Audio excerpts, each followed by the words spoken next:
James Bond.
James Bond. Bonsoir et bienvenue dans cette nouvelle émission Libre Antenne. En ce jeudi soir, j'espère que vous avez passé une excellente journée sur vos télévisions, bien sûr, et que vous êtes tranquillement installés devant nous pour discuter avec nous ce soir. Je salue les amis de la Martinique, de la Guadeloupe et des îles, la Guyane et aussi ceux qui nous regardent depuis, j'ai dit la Guadeloupe, la Martinique, oui, bien sûr, la Guyane, la Guadeloupe et aussi ceux qui nous regardent depuis la France. Donc, ce soir, nous recevons Monsieur Daniel Marissène. Bonsoir, Monsieur Marissène. Merci d'être avec nous. Bonsoir, bonsoir. Merci d'avoir répondu à notre invitation. Et pour, comme à l'accoutumée avec moi, Jean-Jacques Toussaint. Bonsoir, Jean-Jacques. Bonsoir, Mano. Bonsoir, Monsieur Marissène. Et puis à tous nos amis, eh bien, soyez les bienvenus. Voilà. Ce soir, vous avez compris, nous recevons Monsieur Marissène, qui est, on va parler de collectivité territoriale de Martinique, la toute nouvelle CTM. Monsieur Marissène est responsable du BTP, des infrastructures, en fait, du BTP, de la partie numérique, la formation professionnelle, mais un tout nouveau poste qui a été créé avec cette CTM. Vous êtes aussi porte-parole de cette CTM. Oui, c'est une fonction que le président du conseil exécutif, Alfred Marie-Jeanne, a confiée. Il a innové. Il a souhaité qu'il y ait un porte-parole qui rend compte de ce que le conseil exécutif, qui est une structure nouvelle, fait, les décisions, les propositions. D'accord. Donc, je serai le contact des médias. Ah, très bien, très bien. Alors, Monsieur Marissène, revenons quelque peu sur cette élection. On dirait qu'il y a très longtemps, mais il n'y a pas si longtemps que ça, c'est juste un mois. Comment vous avez analysé ça avec le recul? Bien, évidemment, nous avons atteint notre objectif, puisque je rappelle qu'après les résultats du premier tour, du 6 décembre, Nous avons analysé les résultats et nous avons vu que pour gagner, il fallait élargir notre alliance, puisqu'au premier tour, nous avions une alliance qui s'appelait le Grand Assemblée pour faire réussir la Martinique. Nous avons entamé des discussions, nous avons tendu la main à la liste PIA. PIA en chance. Pardon, non, d'abord, nous peuple là. Nous peuple là, oui. Mais ils ont refusé cette main tendue. Ils ont préféré rester, ne pas participer au deuxième tour, ne pas fusionner. C'était leur choix. Et puis, nous avons analysé le programme de Bas Pays en Chance. C'était la liste qui était conduite par Yann Monplaisir. Nous avons trouvé à la fois des points communs et des points différents dans nos programmes. Nous avons entamé des discussions qui ont été longues, approfondies, et nous sommes arrivés à un accord. Et cet accord s'est concrétisé dans un contrat de gestion pour la mandature. Et nous avons en commun décidé de changer le nom de la liste pour un peu montrer la fusion. Notre liste qui était Grand Assemblée pour faire réussir la Martinique, la liste de Yann Monplaisir, c'était Bas Pays en Chance, et bien c'est devenu Grand Assemblée pour Bas Pays en Chance. Et c'est cette lutte qui a été portée au premier rang par le peuple. Donc il y a eu l'approbation populaire et nous avons gagné. Oui. Donc voilà. Mais sur une base d'un programme qui est contenu dans le contrat de mandature. Mais vous aviez 10 points environ de retard. Vous ne pensiez pas remonter ce score. Et est-ce que vous étiez prêt là? Parce que pour vous, c'était fini. Enfin, c'était fini. Et, parce que 10 points d'écart, c'est quand même énorme environ. Et là, maintenant, vous êtes dans l'arène. Est-ce que vous êtes prêt? Est-ce que vous vous sentez prêt? Bien évidemment. Nous avions un programme. Il ne vous échappe pas que nous avons commencé une pré-campagne en signant un accord le 29 janvier 2015. Nous avons signé une alliance avec 6 partis. Ensuite, nous avons élaboré un programme entre janvier 2015 et août 2015. Donc pendant 8 mois, nous avons élaboré un programme pour la mandature. Et puis nous nous sommes lancés pour aller défendre ce programme auprès du peuple. Donc on ne peut pas se préparer plus que ça.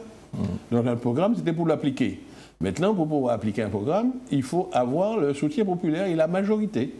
Mais nous nous sommes donné les moyens pour avoir cette majorité. Donc nous étions prêts, puisque nous nous sommes préparés. Alors, voilà, et nous avions le privilège d'avoir à notre tête Alfred Marie-Jeanne et Claude Lise, 2 aînés expérimentés qui ont été renforcés par des jeunes générations. Donc c'était une équipe absolument comme il fallait pour réussir. et pardonnez-moi cette expression, M. Marissène, mais beaucoup de personnes ont enterré peut-être M. Alfred Marie-Jeanne trop vite. On l'avait déjà mis dans le couloir de la mort, les législatives de 2012. Oui. Et bien ceux-là, ils se sont mordis les doigts, puisque d'ailleurs, on ne sait même pas où ils sont maintenant. Bien. Alors, vous avez parlé de nous, peuple là. Est-ce que c'est par rapport à cette ancienne querelle pour la ville de Sainte-Anne où M. Nadeau estimait que... Non, pas M. Nadeau, M. Malsa estimait peut-être que M. Marie-Jeanne avait contribué à sa défaite? Moi, je ne sais rien. C'est eux qui pourraient répondre. Hein. En tout cas, nous pensions que notre intérêt réciproque était de participer à une alliance parce que le mode de scrutin pour la mise en place de cette collectivité territoriale Martinique, ce n'est pas nous qui l'avons choisi, ça a été choisi par les députés en France, mais une fois qu'ils sont choisis dans une loi, eh bien, il faut l'analyser et voir que pour pouvoir participer aux affaires, il faut faire l'union la plus large possible et arriver à un programme assez large. Nous étions prêts à travailler avec ces camarades-là. Bon, ils ont préféré, pour d'autres raisons que je n'ai pas analysées là, parce que ceci est derrière nous, en restant en dehors, c'est leur choix. Je ne leur en veux pas pour ça. Ils ont choisi de rester sur le bord de la route et de critiquer ce que nous faisons. Bon, c'est leur choix. Maintenant, nous essayons de faire en sorte que ce que nous faisons correspond à ce que le peuple souhaite. Alors on parlera surtout du futur, mais quand même, M. Marissène, lorsqu'on analyse un petit peu les choses, on se rend compte que finalement, les maires perdent de l'autorité dans leurs communes. Il y avait quand même 23 maires, je crois, qui soutenaient la liste de M. Il y a 24, 24 qui soutenaient la liste de M. Letchimy. Et on voit que dans beaucoup de ces communes, vous êtes passé devant et loin devant. Je pense au Robert, je pense au Diamant, je pense... j'ai même envie de dire du Cos, j'ai même envie de dire un petit peu Rivière-Pilote. Le Lamentin. Le Lamentin, oui. Et non, alors, tout simplement, c'est que les électeurs martiniquais sont devenus majeurs. C'est vrai, pendant longtemps, beaucoup d'électeurs disaient bon, comment le maire me demande de voter, qui savent qu'a fait Michel le maire, etc. Et je dois reconnaître que les Martiniquais qui se déplacent pour aller voter, ils votent non pas seulement avec leurs pieds, mais ils votent avec leur tête. Ils réfléchissent, ils analysent, ils comparent les équipes, ils comparent les programmes, et ils regardent un peu les expériences des uns et des autres, la pratique des uns et des autres, et ils font leur choix. Et ils distinguent l'élection municipale, où il s'agit de gérer les affaires communales, des élections de la collectivité territoriale, où il s'agit de gérer globalement le pays. Alors, c'est ce qui, à mon avis, explique le choix. Bon, beaucoup de maires pensaient qu'ils étaient le patron de leur commune, qu'il suffisait qu'ils prennent une position pour que tous les électeurs le suivent. Mais il y a un moment que les électeurs martiniquais se comportent en personnes majeures, responsables, qui déterminent le choix de leur vote. Et nous nous honorons de cela. Nous avons un peuple dont nous devons être fiers. Pourquoi vous vous appelez pas Monsieur le ministre, puisque je sais que dans d'autres départements, ça se fait aussi à Saint-Barthélemy. On rencontre le président de la collectivité, Madame la ministre de la Culture, par exemple, que je salue, Madame... voilà, et vous n'avez pas voulu de ce titre... Nous n'avons pas voulu. D'abord, lorsque nous avons eu à préparer le projet Martinique, c'est comme ça qu'on l'appelait à l'époque, et nous avions défini le mode d'organisation que nous voulions pour la collectivité, nous avons délibérément choisi qu'il y ait un collège, un exécutif collégial, c'est le terme que nous utilisions, qui est devenu le conseil exécutif d'un côté, de 9 personnes avec un président, qui est le président de la collectivité, et une assemblée délibérante.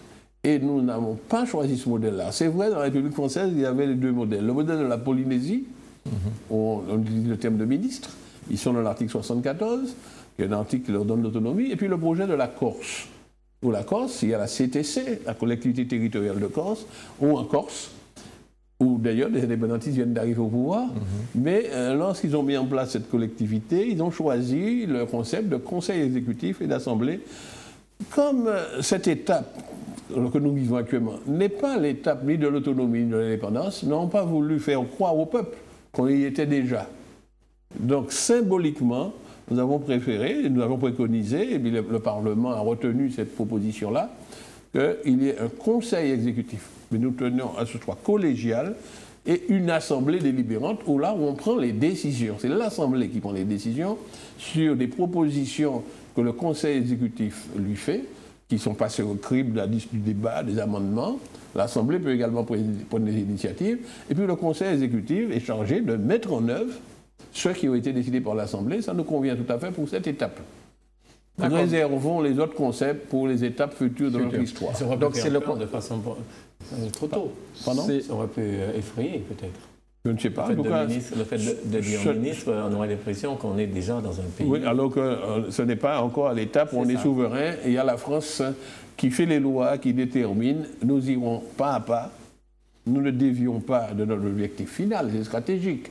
Mais il faut vivre l'étape dans laquelle on est. L'étape dans laquelle on est, c'est organiser le développement du pays compte tenu des compétences que l'on a actuellement. Il faut être réaliste. Donc, M. Marie-Sainte, ce que vous venez de dire, c'est l'Assemblée qui prend des décisions. Enfin, oui.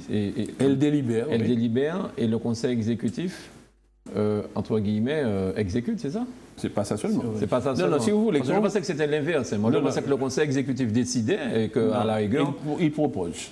Il propose. Si vous voulez, en gros, parce que là, nous allons devoir faire l'éducation. Vous me permettez d'expliquer. Mais je vous en prie. Là où avant, il y avait une seule personne qui à la fois présidait l'Assemblée et une fois et présentait ses projets, et que les projets étaient approuvés, cette même personne qui présidait l'Assemblée devenait l'exécutif et mettait en œuvre les décisions. Nous avons choisi de séparer les fonctions. Il y a d'un côté une Assemblée, avec un président qui préside cette Assemblée. Alors si je fais une comparaison hâtive, mais hardie, audacieuse, mais ceux qui nous écoutent vont pouvoir comprendre. Allons regarder ce qui se passe en France. Il y a d'un côté l'Élysée, où il y a un président de la République, M. Hollande, qui réunit tous les mercredis son conseil de ministres. Il a constitué son gouvernement, il a donné à chacun des ministres des compétences. Les ministres élaborent des projets avec leur cabinet, etc. Le président du conseil des ministres, la presse en est informée, mais ça reste des projets. C'est transmis ensuite au Parlement. Par exemple, à l'Assemblée nationale française, il y a M. Barthelone qui préside une assemblée. En relation avec le gouvernement, ils établissent l'ordre du jour de l'Assemblée. Les projets arrivent, les projets par le président de l'Assemblée sont remis aux commissions qui analysent, font des amendements, des amendes, etc. Et puis un jour, ça vient en séance plénière pour débattre. Le ministre qui portait le projet vient pour le présenter. Le président des commissions, les présidents des commissions donnent leur avis sur le texte, ce qui, selon eux, est bon, pas bon, et les députés présentent des amendements, et vous voyez, puis après c'est voté, quand c'est voté, on charge le ministre et ses services de faire passer ça en application. C'est un peu ce modèle que les parlementaires ont choisi. Donc, le conseil exécutif, à la tête duquel il y a Alfred Marie-Jeanne, et il y a à sa disposition tout le service, tous les collaborateurs, tous les techniciens, vont élaborer des propositions de deux sortes. Soit celles qui faisaient partie de notre programme électoral, que toute la liste a préparé. La liste du Grand Centre, vous va payer la chose. Donc on va exécuter notre programme. Il y aura aussi des demandes formulées par des tiers, des entreprises qui demandent des aides, tel ou tel qui représente un projet. Ces projets sont analysés, instruits. Mais pour qu'ils soient exécutoires, il faut que l'Assemblée en ait débattu, discuté, amendé s'il le faut, et puis ensuite les ait votés. Donc l'Assemblée n'est pas une chambre d'enregistrement. Et puis il y aura un dialogue permanent entre le président de l'Assemblée et le président du Conseil exécutif. D'ailleurs, l'ordre du jour des plénières est établi de commun accord entre le président de l'Assemblée, le président Claude Lise, et le président Alfred Marie-Jeanne. Simplement, la loi dit les points présentés par le président Marie-Jeanne seront traités en priorité.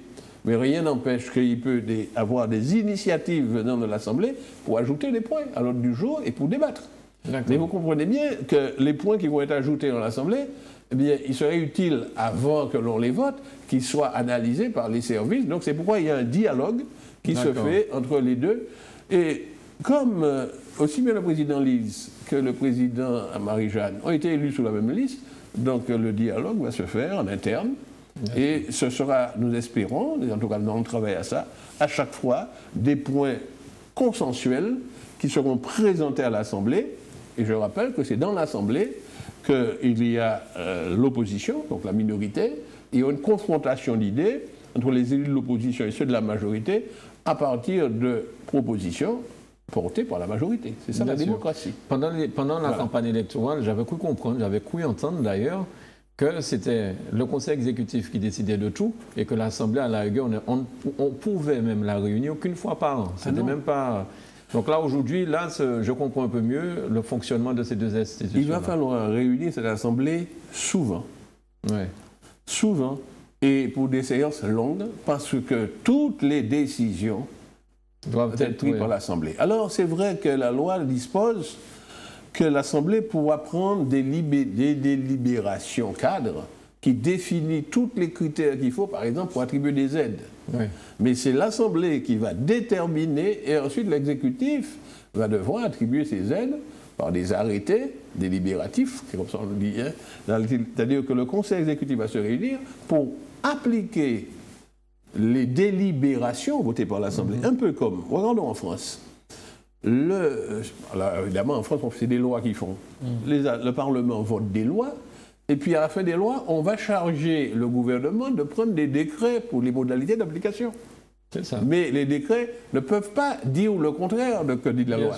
La loi est supérieure au décret. Mais c'est pareil, il y aura là des délibérations prises par l'Assemblée, et puis le Conseil exécutif pourra les exécuter en faisant des arrêtés qui sont rendus publics d'ailleurs, et qui sont contrôlés par le contrôle de la légalité. Et puis, à la fin du fait, il va falloir rendre compte à l'Assemblée, hein, c'est ce qu'on appelle le compte administratif, le bilan de ce qu'on a fait, de ce que l'exécutif a fait avec les délibérations, et ils auront à voter, soit qu'ils approuveront ou bien ils désapprouveront ce qui aurait été fait avec les délégations qui nous ont été données. Voilà le dialogue démocratique qui va s'établir. C'est-à-dire qu'il y a un équilibre qui s'installe. Il n'y en a pas un qui est plus fort que l'autre. Évidemment, ceux qui veulent mettre de la zizanie entre nous vont essayer de chercher lequel est supérieur à l'autre. C'est qu'il y a deux fonctions qui s'équilibrent entre le délibératif, ceux qui délibèrent, et l'exécutif, ceux qui ont à mettre en œuvre, et l'un contrôlant l'autre, l'un faisant des propositions et contrôlant également la manière dont ça se déroule. Mais M. Marie-Sainte, ceux qui voudraient semer la zizanie entre vous, ça sera quand même difficile dans la mesure où vous êtes majoritaire, d'une part, et que le président de l'exécutif et le président de l'Assemblée sont du même groupe. Ouais. Donc en réalité, la minorité restant minoritaire, vous n'aurez guère de difficultés à ce niveau-là. Mais vous savez, il y a la prime en démocratie, on va toujours chercher là où il y a la petite contradiction pour essayer de mettre l'accent là-dessus, etc. C'est voir. Parce que plus une majorité est large, plus il y en a qui essaient de glisser des feuilles de papier dans les fentes, etc. Donc nous devons, nous, avoir un sens de responsabilité. Et je rassure nos électeurs, nous avons prévu des séances de concertation. Il n'y a rien à cacher. Il y aura des séances de concertation au sein du groupe, de manière que le jour de la plénière, nous arrivions avec une position consensuelle. Donc nous allons préparer ça. Donc nous aurons un double travail à faire. Bien. Et vous avez bien vu dès la première séance, nous avions un porte-parole, c'est Jean-Philippe Nilor qui est désigné comme le responsable du groupe de l'Assemblée. Et vous avez bien vu que c'est lui qui a présenté toutes les propositions pour les représentations, en tout cas toutes les commissions qui ont été mises en place au nom du groupe. Ça veut dire que nous avions préparé le travail. Et nous avons l'intention de continuer à préparer le travail en amont. Il n'est pas exclu que nous puissions avoir des divergences, mais il va falloir essayer de les régler dans nos réunions préparatoires. Et puis, pour que nous arrivions avec une position de groupe. Et cette prime au vainqueur, c'est une bonne chose finalement? Nous avons dit que nous étions contre cela. Nous restons pareil, dans la même position. Dès le départ, Alfred Marie-Jeanne comme parlementaire, comme député, Claude Lise comme sénateur, lorsqu'il s'est agi de discuter de la loi, tous les deux, chacun dans là où ils étaient, ont dit que cette prime de 11 sièges, c'est trop, ça déforme la démocratie représentative.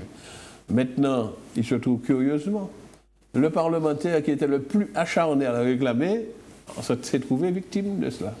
Vous voyez, c'est qui? Le député de Fort-de-France, c'est lui qui était le plus acharné à réclamer qu'il fallait cette prime parce qu'il pensait que c'est lui qui en aurait bénéficié. Nous, ayant fait plus de 54% de sièges, même s'il n'y avait pas la prime, vous savez, notre groupe aurait été majoritaire. Donc nous n'avions pas besoin de cette prime pour être majoritaire. Et donc finalement, c'est le néo-PPM qui a été victime de cette prime qu'ils ont réclamée. Et ils ont maintenant moins d'élus que le suffrage universel leur permettait d'avoir. Ouais. Alors, en parlant... C'est les prix qu'ils croyaient prendre. Alors, en parlant de Jean-Philippe Nilor, M. Marissien, il a dit sur France Antilles, en fait, qu'avec quelques, peut-être, difficultés pour payer les salaires de février. À ça, M. Duverger a répondu aussi dans France Santé en disant un certain nombre de choses. Mais qu'en est-il exactement? Parce qu'il y a des téléspectateurs qui nous regardent, qui sont donc des employés de la CTM, donc Conseil général, Conseil régional, et qui sont peut-être un peu inquiets. Donc est-ce que ce soir, vous pouvez nous dire ce qu'il en est exactement quand vous êtes un homme de dossier d'une part et votre parole est claire? Vous êtes un homme qui essaie d'utiliser la rigueur et l'exactitude des choses. D'abord, une appréciation. Mon camarade et ami Jean-Philippe Nilor donne une interview au Grand Journal. Oui. Il y a un Grand Journal, au quotidien qu'il y a ici. Vous savez, par expérience, je sais que lorsqu'on donne l'interview, on n'est pas responsable des titres. Oui. Bon, alors, ce sont les journalistes, le rédacteur en chef, je ne sais pas qui fait les titres. Et il faut faire un titre, si on veut vendre du papier, il faut faire un titre pour vendre. Quand il dit les salaires du mois de février ne seront peut-être pas payés. Peut-être. Immédiatement, non, il dit peut-être, hein, voilà, quand même. Mais immédiatement, qu'est-ce qu'il fait? Il fait un scoop. Il y a 4000 employés au Conseil, la collectivité territoriale de Martinique. 1200 à peu près venant de l'ex-Conseil général, 2800 à peu près venant du Conseil général. Ça fait 4000 lecteurs immédiats. Qu'est-ce que c'est? Mon salaire, il ne doit pas être payé, de m'aller voir le journal. Donc, il vend du papier. Quand je lis, et j'espère qu'il n'a pas déformé les propos de Jean-Philippe dit quoi? À partir d'ailleurs d'informations qui datent de fin décembre que le président Marie-Jeanne nous avait donné à tous. Nous sommes en fin décembre. Alfred Marie-Jeanne fait un premier tour d'horizon financier avec le payeur, avec les services financiers de la région en particulier, puisqu'il a commencé à faire l'investigation là. Par la suite, l'investigation s'était élargie au Conseil général. Il découvre que des recettes annoncées lors des 2 dernières plénières du Conseil général, les fameux 14 millions devant venir du Conseil général et les 15 millions qui devaient venir du syndicat mixte du TCSP. lesquels, nous apprenons par la suite, devaient les attendre de la CACEM. Il constate, juste sur le domaine de son élection, on lui dit que ces sommes ne sont pas rentrées. Ces sommes devaient rentrer au 18 décembre au plus tard. Il était élu le 18 décembre, le 21 il fait le point, ces sommes ne sont pas rentrées. Donc ça va manquer. Or, les dépenses, si les recettes ne sont pas là, les dépenses ont eu lieu. Quand vous dépensez et puis vous n'avez pas la recette en face, ça conduit à un déficit. Donc il interroge le payeur. D'abord, il dit, est-ce que les salaires de décembre vont être payés? Le payeur lui dit oui, la disponibilité que nous avons sur le compte permet de le faire. Deuxièmement, est-ce qu'en janvier, on est certain? Parce qu'il faut immédiatement mettre en paiement le salaire, puisque la chaîne de paiement est assez longue, de manière que les gens aient leur salaire avant la fin du mois de janvier. Le payeur, d'après ce que nous dit le président Marie-Jeanne, dit oui, pour janvier, je pense, avec ce qu'il a disponible, à condition qu'on donne la priorité au salaire, on réserve cette somme, les salaires seront payés. Et puis il ajoute, mais en février, ça dépend si de l'argent rentre ou pas. Donc il fait naître une inquiétude. Bon, nous sommes en fin décembre. Et sur cette base-là, Alfred Marie-Jeanne a partagé l'information. Donc l'un de nos camarades, interviewé par la presse dans les appréciations, il dit, d'après ce qu'il a appris, qu'il y a de grandes, nous avons à craindre, parce qu'il utilise le conditionnel, il dit que nous avons à craindre vraisemblablement des difficultés, et on s'interroge. Le journaliste met en gros titre, les salaires du mois de février ne seront peut-être pas payés. Non. Alors, depuis la sortie de ce journal, et surtout, nous sommes, quand le numéro sort, nous sommes en janvier. Les choses ont un peu évolué. Oui. Les renseignements que nous avons eus... C'est sorti le 11 janvier. Voilà. Mais ces informations que vous avez données étaient de fin décembre. Il s'est passé quelque chose d'assez curieux en Martinique. Je ne sais pas si dans les autres régions c'était comme cela. Où le payeur régional qui était là le dernier trimestre pour la région a été muté ailleurs. Donc la région s'est trouvée sans payeur. C'est une dame qui était là, qui travaillait très bien. En tout cas, bon, on voulait la rendre responsable des retards de paiement. Bon, on ne revient pas là-dessus. C'est à sa demande qu'elle a été mutée? Paraît-il. Mais elle était partie un peu meurtrie. Parce qu'on voulait lui faire porter un chapeau qui était trop large pour elle.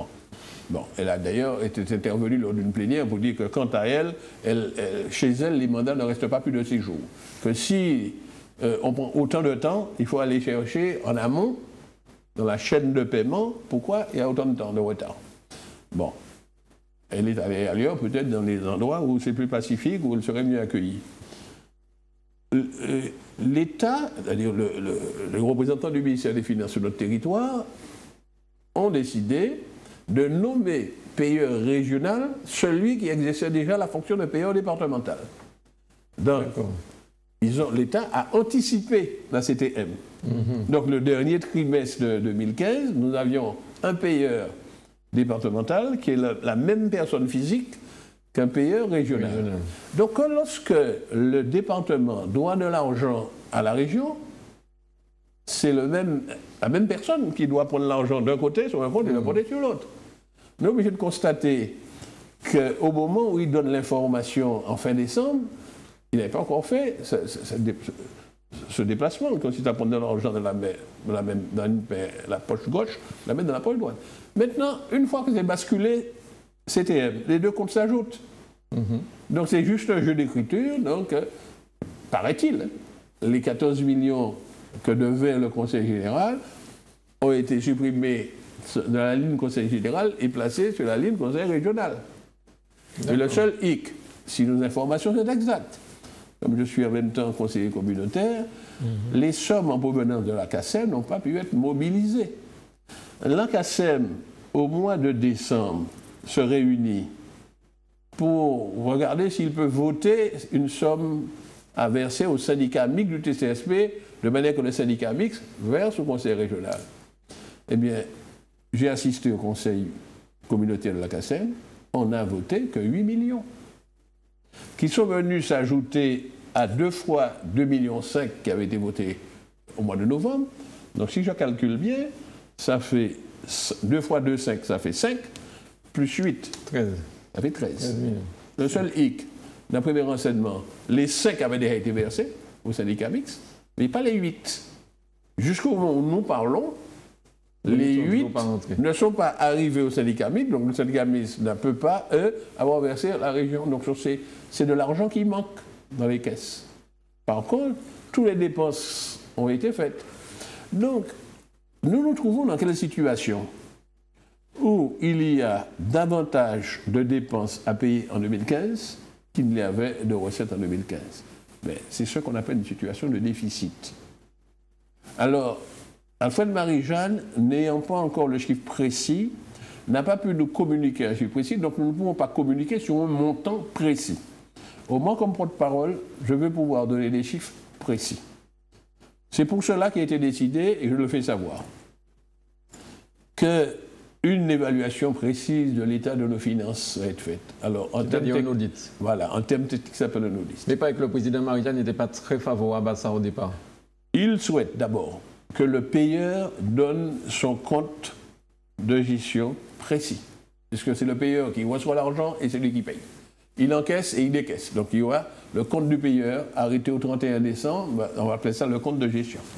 Deuxièmement, que tous les services soient remontés, tous les engagements de dépenses qui ont été faits, on est en train de les ramasser, les agglomérer, hein, conseil général, conseil régional. Bien, on a la possibilité de demander à la Chambre régionale des comptes de venir faire l'examen. Parce qu'il vaut mieux que ce soit un organisme qui soit indépendant de nous, qui donne les chiffres. Ça prend du temps. Mais également, la décision de principe a été prise, mais ça prend un temps pour le mettre en œuvre, je vais m'expliquer pourquoi, de chercher un cabinet totalement indépendant de nous. Neutre. Bon, enfin, il faut aller chercher assez loin. Et suivant une mise en concurrence rigoureuse, sous contrôle de la commission d'appel d'offres, dans laquelle l'opposition est représentée et la majorité. Cette commission d'appel d'offres a été déjà mise en place.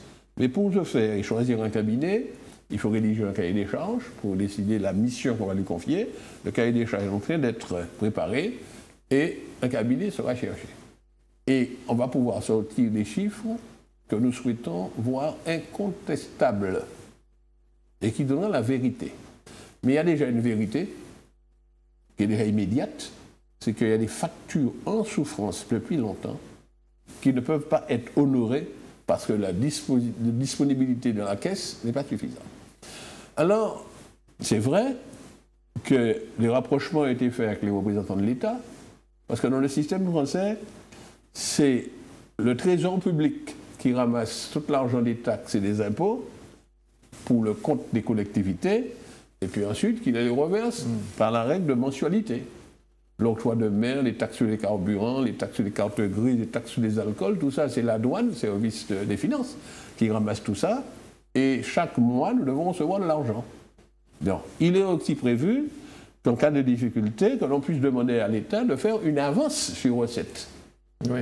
Donc, tous ces mécanismes-là sont actionnés, des contacts ont été pris entre le président Marie-Jeanne et le préfet pour actionner tout cela de manière que toutes les sommes qui vont rentrer puissent servir en priorité à garantir les salaires de nos collaborateurs.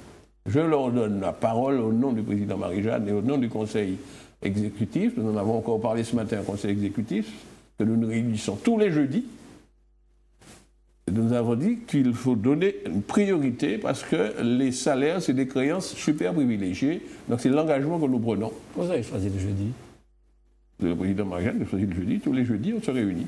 Et en plus... Pourquoi vous voyez une nuance? Il y a un symbole dans le jeudi? Justement, je crois qu'il y avait une symbolique là-dedans. Non, on a tout simplement... En accord entre le président Marie-Jeanne et le président Lise, ils ont choisi que c'est le mardi qu'il y aura les conseils, les plénières de l'Assemblée. Donc c'est où, pardon, M. Marie, nous avons la possibilité... L'ancien conseil général ou là où on fait le conseil régional? Alors, vous savez, nous nous trouvons un petit peu comme l'Union européenne, qui s'appelle le luxe parfois de siéger à Strasbourg ou de siéger à Bruxelles. Donc nous avons désormais cette possibilité. Maintenant, c'est le président, les deux présidents, le président de l'Assemblée et le président Marie-Jeanne qui choisit. Maintenant, comme la loi nous obligeait de décréter un siège, parce qu'il fallait, là, la plénière, on nous a dit qu'il faut désigner le siège de la collectivité. Alors le siège de la collectivité, je vous donne un scoop, ce sera cité à Cluny et ça va faire l'objet d'ailleurs d'une délibération de la plénière du 19 prochain. Alors, c'est à Cluny. Qu'est-ce qui a motivé ce choix? Alors, tout simplement, le président du conseil exécutif a choisi de siéger, son bureau est à Cluny. Alors, comme c'est le président du conseil exécutif qui représente la collectivité, voilà tout simplement pourquoi. Maintenant, il y avait des disponibilités pour que le bureau de l'Assemblée, je rappelle, qui est formé du président Claude Lise et de 4 vice-présidents, Soit aussi 3 qui appartiennent à la majorité, 1 qui appartient à l'opposition. Il y avait des possibilités qu'ils soient bien installés à la rue des Caraïbes, plutôt de laisser ça vide. Donc, le choix qui a été pris, ils se sont partagés un peu les implantations. Ça ne veut pas dire que Claude Lise devient président du Conseil général. Hein? Bon, maintenant, on va prendre un certain temps pour rentrer dans le moule de la CTM. Alors, 2 choses à ce que vous venez de dire, M. Marissette, en tant qu'ancien syndicaliste. Hein? Oui. Donc, lorsque vous dites que les salaires sont la priorité, je pense que les téléspectateurs ne peuvent pas vous voir. Vous avez défendu ça toute votre vie en tant que syndicaliste. Et donc, si vous donnez votre parole là ce soir, il devrait être je rappelle pour tous les employeurs que le salaire, ce sont des créances super privilégiées. Bien, un petit rappel aussi, d'accord, très bien. Attendez une seconde. Et la deuxième chose, M. Marissette, puisque vous êtes le porte-parole de la CTM et vous êtes donc forcément face aux médias, si on peut donner notre préférence, on n'a rien à voir dans ça. Mais enfin, sur la technique, franchement, au Conseil régional, on a moins de soucis de technicité. Voilà, je voulais juste vous dire ça. Peut-être que les autres collègues des autres télévisions vont vous dire la même chose. Mais bon, c'est pas très bien compris l'observation. On n'avait pas compris. Nous réalisons de meilleures captations là-haut qu'en ville. Donc, comme vous êtes porte-parole et que vous serez en relation avec les médias, prenez un petit peu de la tâche des autres médias. D'accord. En tout cas, moi, je ne veux pas discuter de cela parce que... Ça c'est l'affaire des 2 présidents. Oui, surtout que c'est du passé. La campagne électorale est terminée. Donc je ne peux pas comparer ce qui se passe... C'est trop tard de préparer ce qui se passe à l'avenue des Caraïbes et ce qui se passe à Cluny. En tout cas, j'essaierai d'être le plus transparent possible, le plus disponible possible. Ce n'est pas toujours facile compte tenu par ailleurs de toutes les charges que le président Marie-Jeanne a données. Je veux d'ailleurs m'excuser auprès d'un certain nombre de correspondants. Et j'ai vu des journalistes qui appellent. Évidemment, quand on est assis dans une réunion, on ne peut pas interrompre la réunion pour prendre le téléphone. Ouais. On voit apparaître le truc. Bon. Envoyez-moi plutôt des SMS plutôt que des appels vocaux. Parce que quand on est pris dans une réunion, c'est pas bien vis-à-vis des autres partenaires de la réunion qu'on interrompt la réunion pour répondre à ton téléphone. On rappelle aussi que vous êtes élu communautaire et vous êtes élu à la ville du Lamentin. Oui, mais je suis de l'opposition chaque endroit, donc ça donne moins de tâches, sinon que je contrôle ce que font les autres. D'accord, très bien. Jean-Jacques, tu voulais demander simplement à propos de l'espace, puisque vous allez siéger à Cluny, vous allez siéger pour une partie à... Non, pas pour une partie, c'est là ou là. Non, on parle de la plénière. Maintenant, les commissions auront choisi, parce que à Cluny, nous n'avions pas assez de salles. Voilà. On se marquait sur les pieds. Maintenant, rien n'empêche à une commission de l'Assemblée de faire ses travaux dans des salles qui sont à Avenue des Caraïbes. Disons, dans le patrimoine de la collectivité, on a toute cette possibilité-là. Oui, ben, là où je voulais en venir, c'est à propos de la tour. De la tour, puisque à un moment, je crois que l'ancien président de la région voulait justement mettre des bureaux, surtout pour CMT, pour que je ne me trompe pas. Donc, alors, est-ce que vous allez siéger, enfin mettre des services de la CMT, de la CTM à la Grande Tour? Est-ce que vous étiez vent debout contre cela? Oui, et nous étions minoritaires. J'ai cru comprendre en lisant quelque part dans un média qu'ils auraient subrepticement, sans inaugurer quoi que ce soit, pratiquement à la veille des élections, ils se seraient réfugiés dans cette tour. Je n'ai pas vérifié personnellement cela. Mais j'ai su que dans la période précédant l'élection, le conseil d'administration du CMT, donc l'ancien conseil, aurait délibéré pour investir de l'argent pour faire des travaux dans la tour et déménager dans la tour. Je n'ai pas vérifié cela. Il y a l'intention d'y placer d'autres services dans cette tour parce que est-ce qu'il y avait des accords avec l'ancien président de région et les promoteurs de cette tour? J'en sais rien. Mais nous, politiquement, le groupe des patriotes et sympathisants, ayant connaissance du coût des loyers du coût des loyers. Alors qu'on pouvait, en gaspillant moins d'argent, placer les différents services ailleurs, d'ailleurs sous notre pression. Le président a renoncé, le président de l'ancienne région a renoncé à certains machins, parce que lorsque nous avons dénoncé, bien qu'en étant minoritaire, il avait fait ses décisions passées en commission permanente, nous avons révélé ça en public, et devant la réaction indignée de l'opinion publique, j'ai vu qu'il a reculé. Et il a trouvé d'autres solutions pour loger les services. Ça veut dire qu'il y avait d'autres solutions, et moins chères. Vous comprenez? Alors maintenant, il y a des promoteurs qui ont fait une... Il semblerait, puisque je vois qu'elle est à moitié vide, ou même vide au moins à 80-90%, c'est qu'ils ont des problèmes pour la commercialisation de ces tours. Est-ce que vous croyez que nous devons prendre des fonds publics pour aller commercialiser une tour? On n'arrive pas à commercialiser. Vous voyez le problème? Alors que si nous gérons des fonds publics, nous pouvons gérer ces fonds publics avec plus de parcimonie. En tout cas, c'est une caractéristique qu'on reconnaît à Alfred Marie-Jeanne. Maintenant, nous n'avons pas encore discuté, donc en tant que porte-parole du Conseil exécutif, je ne peux pas dire ce soir quelle position nous allons prendre au cas où le CNT aurait déjà déménagé. Là, nous n'avons pas été saisis officiellement de cette question. Ils ont déjà déménagé, ils y sont. Hein. Je vous dis que ce que je sais. Oui. Ce que je sais, c'est qu'au mois de décembre, ils ont fait, donc quelques jours, même fin novembre plutôt, et quelques jours avant l'élection, ils se sont précipités pour faire les dépenses là. Il n'y a pas que ça, hein, où ils ont fait des dépenses accélérées à la veille des élections. Maintenant, ils ont créé une situation de fait, mais il va falloir que nous examinions cela, et je ne suis pas en mesure ce soir de donner la position officielle que nous n'avons pas débattu de cela. D'accord. Vous savez, quand vous êtes porte-parole, vous ne pouvez pas donner votre avis personnel seulement, vous êtes obligé d'être le porte-parole d'un collectif. D'accord. Et donc, concernant, justement, puisqu'on parle de... Alors, je confonds CTM-CMT, par exemple, au Conseil exécutif, il semblerait que ce soit Miguel Laventure qui soit en charge de cette partie du tourisme à la Martinique. Alors, il ne faut pas utiliser le conditionnel, puisque Alfred Marie-Jeanne a rendu public dans la séance plénière du 5 janvier la répartition, disons, des compétences des différents conseillers exécutifs. Alors, le problème, c'est que quoi? Nous avons trouvé un champ très large de compétences, mais il n'y a que 8 conseillers exécutifs, en plus du président. Donc, forcément, chaque conseiller exécutif est multi-compétence, si vous voulez. Et effectivement, dans les compétences attribuées à Miguel, parce qu'il le souhaitait vivement, alors évidemment, on trouve, en dehors du fait qu'on a demandé de s'occuper de la réflexion sur le droit de mer, de suivre les problèmes de finances, puisqu'il faut faire des propositions budgétaires, mais également le suivi budgétaire, puisque l'initiative de préparer le budget, c'est au niveau du Conseil exécutif, et également, le président Marie-Jeanne a répondu à de ses souhaits, très fortement exprimés, de porter ses compétences sur le tourisme. Mais, le tourisme étant un peu transversal avec l'économie, nous nous sommes rendus compte que beaucoup de secteurs ne pouvaient pas travailler tout seuls. Les conseillers exécutifs ne travaillent pas donc comme des tuyaux d'orgue, chacun dans son coin.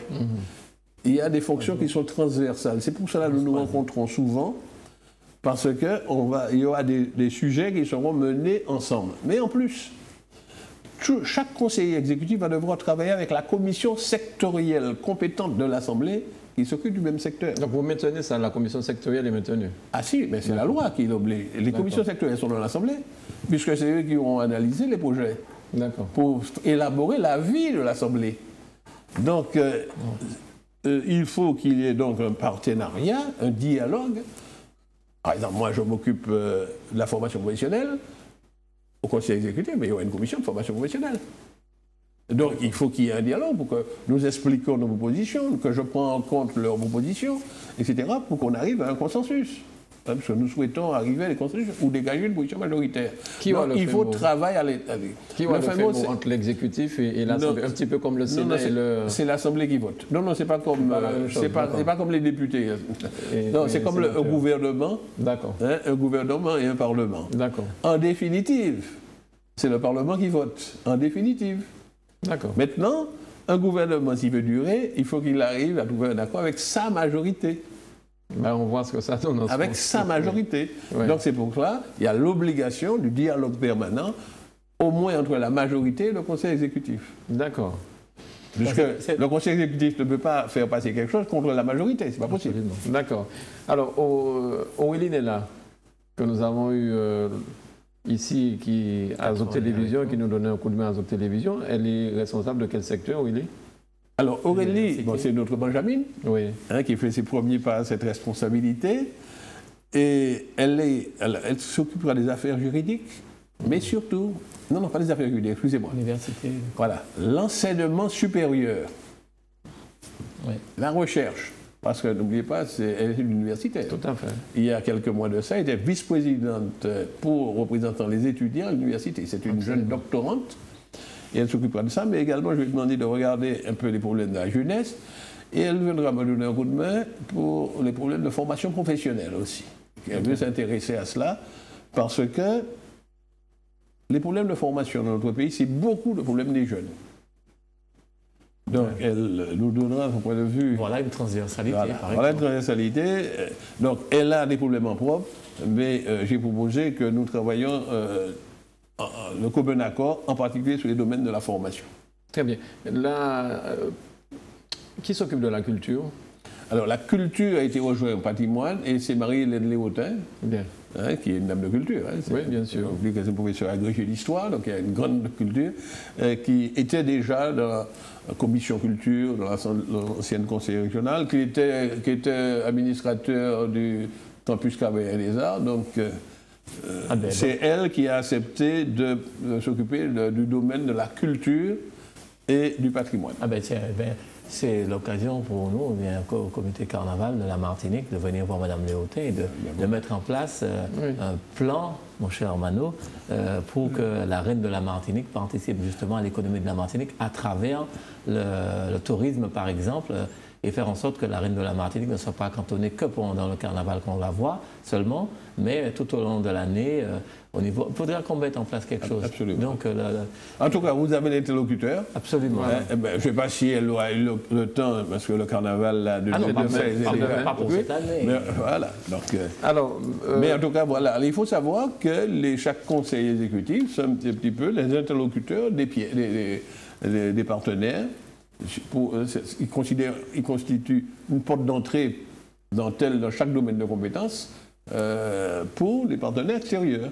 C'est pour ça que le président Marie-Jeanne a tenu à rendre public les domaines de compétences de chacun des interlocuteurs. Mais il faut savoir qu'aucun conseiller exécutif ne peut prendre d'engagement. Ah oui. Il enregistre une demande. Il fait son rapport au président du conseil exécutif. Nous en débattons collégialement, en particulier dans les réunions du jeudi. Oui, ça sert à ça, pour que tous soient au courant. On se met d'accord avec les propositions, on en communique avec le président de l'Assemblée.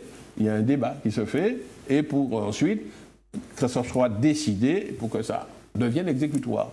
Il y a donc le processus démocratique basé sur le dialogue entre la majorité et le conseil exécutif. Toujours député, Alors, Marie-Jeanne? Pardon? Député, toujours? Oui, député. D'ailleurs, il était en France là au début de cette semaine comme député.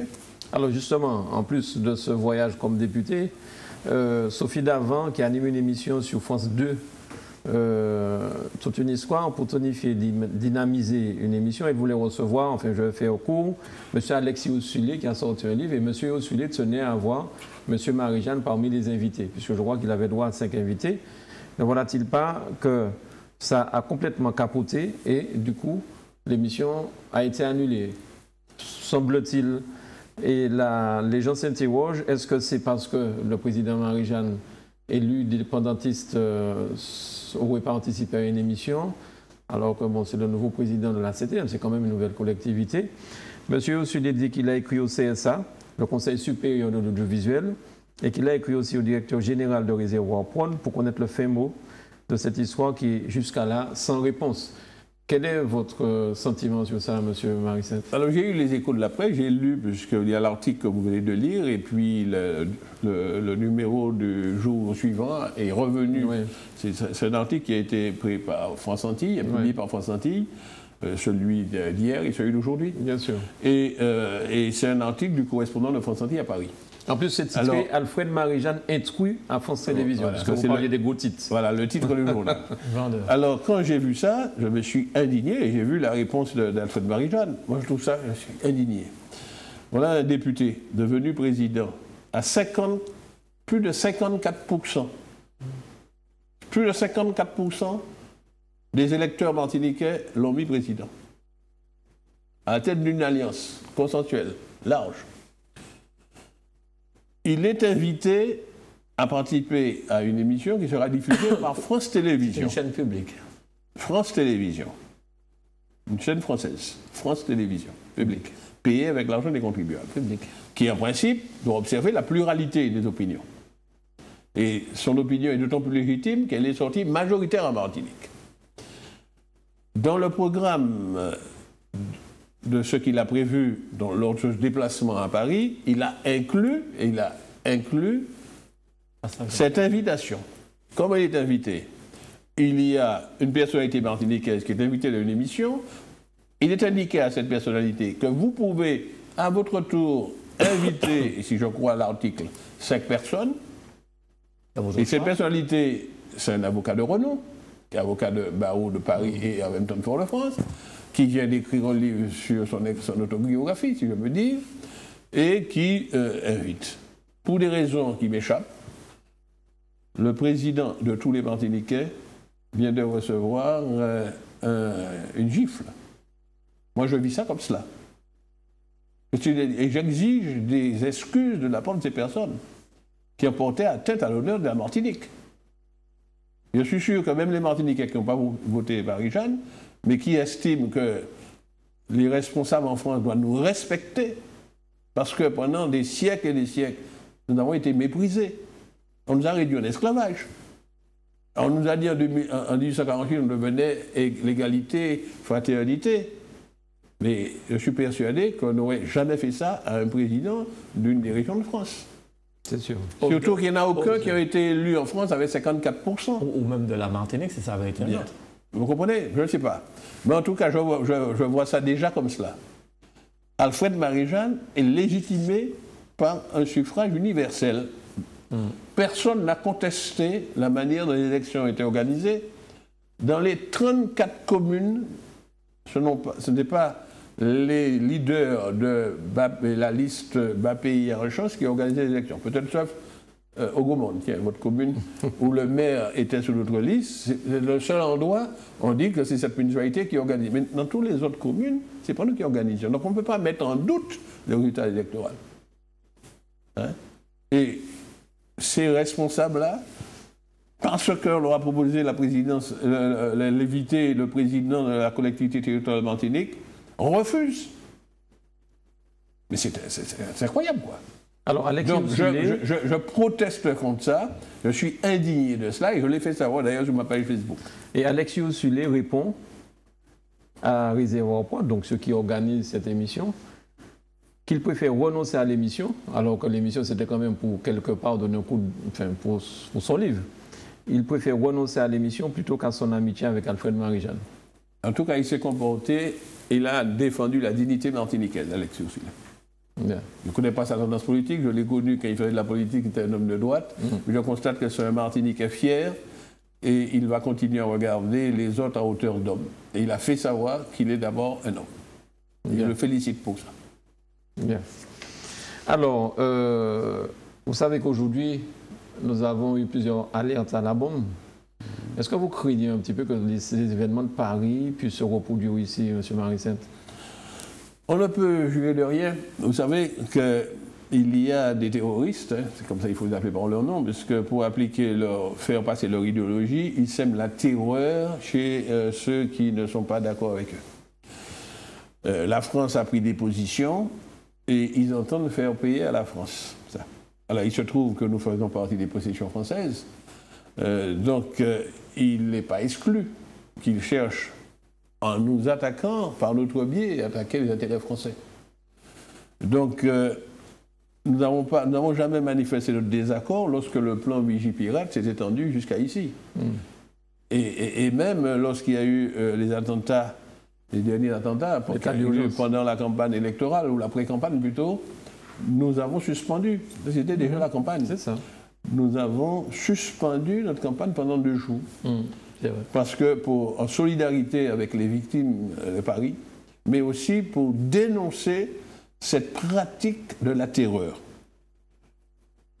Nous sommes des patriotes, nous luttons pour qu'un jour notre pays soit responsable de lui-même, mais jamais nous n'avons utilisé les moyens de la terreur pour faire passer nos idées. Donc nous dénonçons ceux qui utilisent les moyens de la terreur, qui tuent des innocents pour faire passer leurs idées. Cette politique-là, nous ne la pouvons pas. Maintenant, il n'est pas exclu, d'autant plus que j'ai vu que, malheureusement pour nous, des jeunes d'origine martiniquaise se laissent séduire par cette propagande-là. Soit qui se fait par Internet, ou soit lorsqu'ils ont franchi l'Atlantique et ils habitent dans les banlieues des grandes villes, ils se laissent convaincre. Donc nous apprenons qu'il y a des djihadistes, c'est comme ça Isabelle, d'origine martiniquaise. Ouais. On nous a même parlé de djihadistes soit féminins ou masculins. Ça c'est très grave pour nous. Et il faut que. Et ça inquiète toutes les familles qui ont leurs enfants de l'autre côté de l'Atlantique, quoi. Mais ici, même dans la Caraïbe, on a entendu qu'à Trinidad, il y a un certain nombre, et il y a plus de 150, je crois, qui sont partis là-bas et qui disent qu'ils reviendront semer la terreur dans leur En tout cas, pays. Il faut que nous soyons vigilants. Ouais. J'invite tous les parents à bien contrôler leurs enfants, en particulier cette question d'Internet. Il faut exercer un contrôle là-dessus. Parce qu'il y a des bonnes choses par Internet, on peut faire circuler l'information, mais également il peut y avoir toutes les dérives. Et tous les moyens médiatiques peuvent semer aussi bien des bonnes idées que des très mauvaises idées. Donc, vis-à-vis des jeunes, il faut exercer un contrôle et puis il faut que nous mettions une politique en place pour que ces jeunes aient des occupations plus saines, sportives, culturelles plus saines, des occupations pour qu'ils ne tombent pas dans des dérives.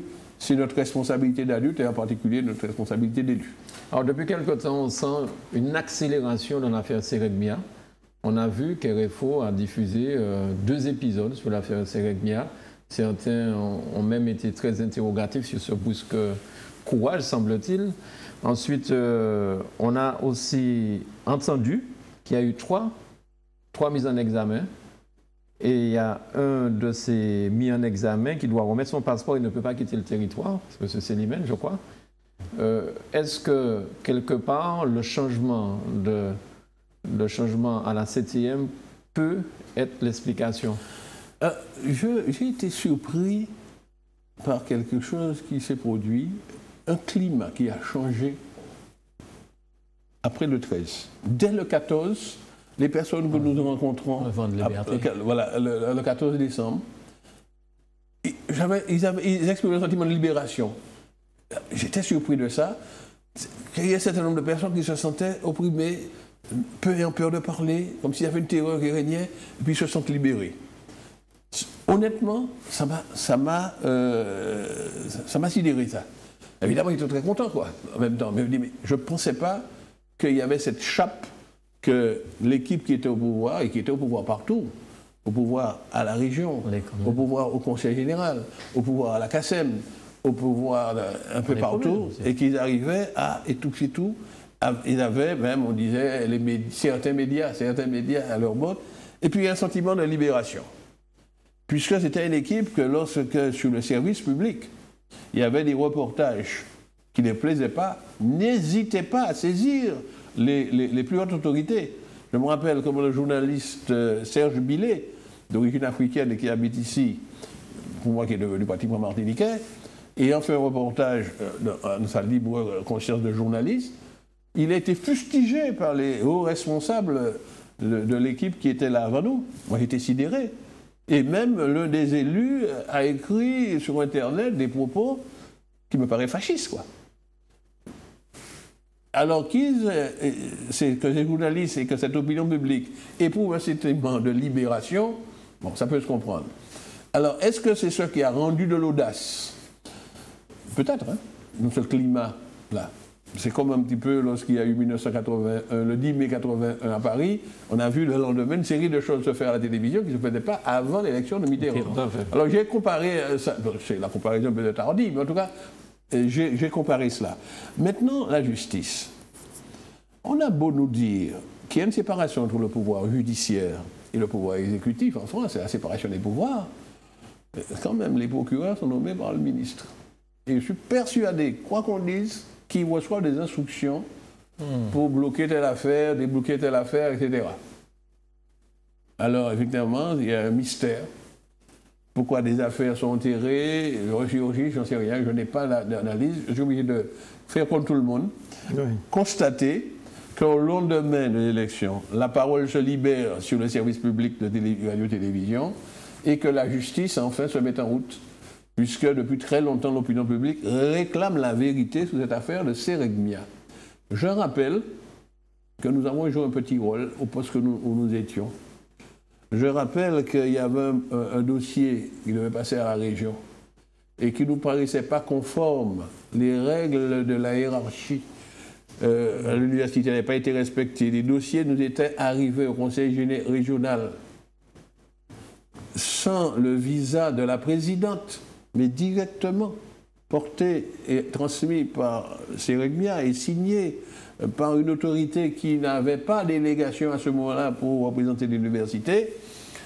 En plénière, nous avions instamment insisté pour que le président Letchimy ne traite pas ce dossier, qu'il le retire de l'ordre du jour.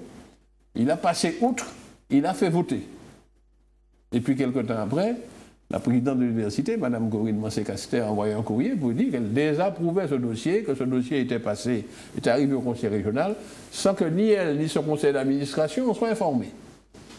Et vous avez vu, le président Letchimy a dû, un peu honteux, un mois après, revenir en devant une plénière pour annuler une délibération, contredire une délibération qu'il avait prise précédemment, malgré que nous avions insisté pour qu'il ne le fasse pas.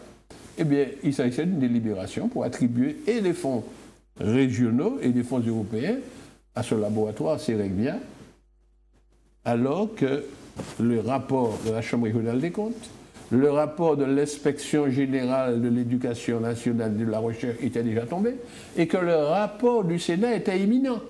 Tous concourant à dire qu'il y a des choses louches dans l'utilisation qui avait fait de ces fonds, à la fois régionaux, Guadeloupe, Martinique, et des fonds européens, et des fonds d'État. Il y avait même eu un article sur Mediapart, je crois. Absolument, qui avait déjà, s'appuyant sur le rapport de la Chambre régionale des comptes, fait une série d'analyses critiques qui montraient qu'il fallait faire attention.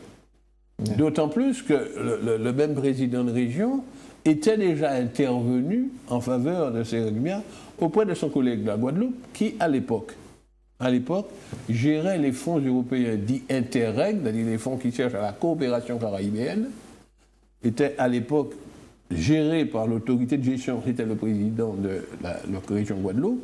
Le président de la région Martinique, Charles Letchimy, à la demande du directeur de Seregmia, était intervenu pour que les crédits ne soient pas déprogrammés. Et le président Lurel, l'ex-président de la région Guadeloupe, c'est plus à répéter sur tous les médias, y compris ça apparaît dans les rapports, que malgré l'insistance de son collègue de la Martinique, il a dû déprogrammer. C'est lui qui met en cause son collègue de la Martinique de l'époque. Il dit, malgré l'insistance amicale, l'insistance amicale mais insistante, il a déprogrammé. Donc, ce qui fait qu'il y a eu moins d'argent versé à Seregmia européen que ce que Seregmia a réclamé dans la dernière période, mais qui montrait les implications de chacun dans ces affaires-là. J'espère que la justice va faire son investigation partout où il faut aller poser des questions, et puis que ceci sera rendu public. Parce qu'une justice opaque n'est pas une bonne justice. Il faut qu'elle soit transparente. Vous parliez un instant de l'ancien président Lurel pour la Guadeloupe. Alors, il ne s'agit pas pour nous de nous immiscer dans ce qui se passe en Guadeloupe, mais vous avez vu que là-bas aussi, il y a un nouveau président. Est-ce que vous avez contact déjà avec Harry Chalus? D'abord, ça a surpris un peu tout le monde. Moi, évidemment, je voyais les instituts de sondage qui disaient que l'étoile Lurel pâlissait. Et Harry Chalus, je ne le connais pas personnellement, le président Marie-Jeanne le connaît. Alors, si je suis informé, les contacts ont déjà été établis. Et vous savez, dans les compétences que le président Marie-Jeanne à garder comme ses compétences propres, il y a en premier lieu la coopération caribéenne et les affaires européennes. Il l'a fait dans son domaine de compétences propres.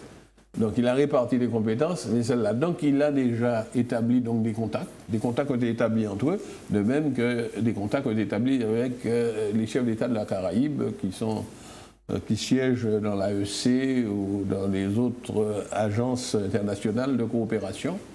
Donc le président Marie-Jeanne sera mieux à même que moi pour porter la parole de la collectivité dans le domaine de la coopération. D'accord. Mardi, oui. Vous voulez dire quelque chose? Mardi, il y a plénière, mardi qui vient. Oui.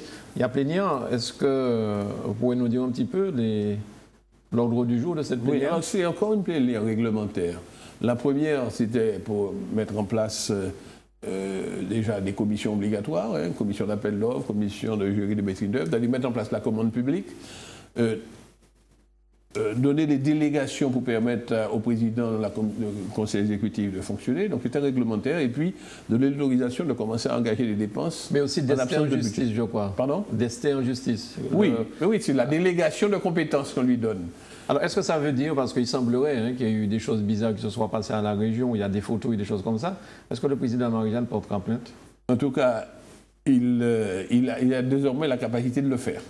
Et il va juger en opportunité. Effectivement, nous avons de nombreux témoignages qu'un certain nombre de biens qui appartiennent à un conseil régional auraient été emportés. Nous sommes en train de faire l'inventaire. Je donne un petit scoop. Le premier bureau qu'on m'avait affecté, qui était provisoire pour que je puisse exercer mes fonctions, il y avait un ordinateur là. Quand j'essaie de faire fonctionner l'ordinateur, je vois qu'il ne fonctionne pas. Donc j'appelle l'informaticien et ensemble, nous ouvrons l'unité centrale. Vous savez, de l'ordinateur, il y a l'écran et puis il y a l'unité centrale. Lorsqu'on ouvre, le disque dur a disparu. Il reste les câbles, mais il était emporté. Or, c'était un ordinateur qui fonctionnait jusqu'avant. La personne qui occupait là n'est plus là. Or, le disque dur, c'est la mémoire de tout ce qui a été fait. C'était un politique qui occupait ce bureau? Non. D'accord. L'enquête dira. Je ne suis pas là pour révéler des noms, etc. Mais non, c'était simplement ça. Si c'était un politique. C'était plutôt quelqu'un qui était proche du cabinet. D'accord. Hein? Bien. Et je veux dire que voilà ce que j'ai constaté, je témoigne. Un disque dur a disparu. D'ailleurs, nous avons là gardé l'ordinateur vide, sans disque dur. Et j'ai le témoignage du technicien qui, en ouvrant ça, lui-même est resté sidéré, et il n'y a aucune fiche de travail. Donc, bon. Mais il paraît qu'il y a d'autres choses qui ont disparu. Et surtout, nous avons, moi-même personnellement, j'ai interrogé les gardiens qui étaient de service, parce que nous avons une société qui fait le gardiennage, et qui a l'obligation, c'est dans son contrat, d'avoir une main courante pour noter jour et nuit ce qui se passe. J'ai interrogé pour savoir, celui qui était de garde, est-ce qu'il a fait le travail. On m'a garanti que ça a été fait en bonne et due forme. Donc la main courante est là. Je ne dis pas plus. Maintenant, c'est l'initiative du président Marie-Jeanne de savoir quelle suite il va donner. Il a désormais la capacité de le faire, puisque la plénière lui a donné cette capacité. Il va décider en opportunité. Je lui fais confiance là-dessus. Donc on revient à la plénière de mardi. Oui, alors c'est encore une plénière réglementaire. Vous savez qu'il faut voter le règlement intérieur qui va expliquer comment l'Assemblée fonctionne, comment la collectivité fonctionne, comment sont établis les rapports entre les deux. Il faut définir un certain nombre d'emplois, en particulier les emplois de cabinet, parce que le président Marie-Jeanne a souhaité qu'il ait des moyens rapprochés lui-même, c'est son propre cabinet, mais qu'il a souhaité mettre à la disposition du président de l'Assemblée des moyens en ressources humaines, mais il faut que ça soit voté par l'Assemblée. Ça, c'est au niveau des emplois de cabinet. L'organigramme est en train de se construire, mais il ne sera pas encore présenté à cette plénière. Donc, règlement intérieur, définition des emplois de cabinet, également mettre en place les commissions sectorielles qui sont nécessaires au fonctionnement de l'Assemblée. Pas une mince affaire parce qu'il faut le faire à la proportionnelle et il y en a beaucoup. Il y a également tous ces nombreux organismes satellites. Oui, et c'est obligatoire ça, M. Marissette, oui. La proportionnelle? Ah oui. Nous avons mené ce combat et je suis très content que le Parlement français l'ait retenu pour faire en sorte que toutes les représentations, dès lors qu'il y a plus de 3 élus, à partir de 3 élus, que les représentations se fassent à la proportionnelle. Rappelez-vous les combats que nous avons menés sur la mandature précédente, où beaucoup d'organismes ont été créés, des satellites. où il y avait des administrateurs à désigner. Mais nous avons mené des combats et il y a beaucoup d'organismes où le groupe que je présidais, le groupe des patriotes et sympathisants, n'avait pas de représentants. Vous prenez le syndicat qui gère le TCSP, on nous a exclus de cela.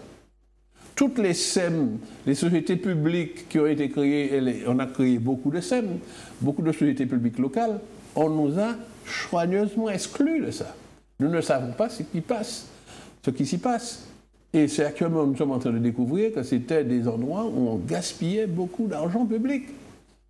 Et depuis l'élection, les présidents de ces différentes structures ont disparu et même certains me disent que les directeurs ne les voient plus. Et les employés qui sont là, ils sont dans un état de panique. Et nous découvrons ces organismes et nous n'y avons aucun représentant et nous ne savons pas ce qui s'y passait. C'est très grave pour la démocratie. Et bien actuellement, la loi du 27 juillet 2011 dispose qu'à chaque fois qu'il y aura une représentation à faire, des représentants de l'Assemblée à nommer, eh bien ça se fera obligatoirement à la proportionnelle. Obligatoirement. Et c'est un plus pour la démocratie. Nous avons réclamé ça, c'est entré dans la loi.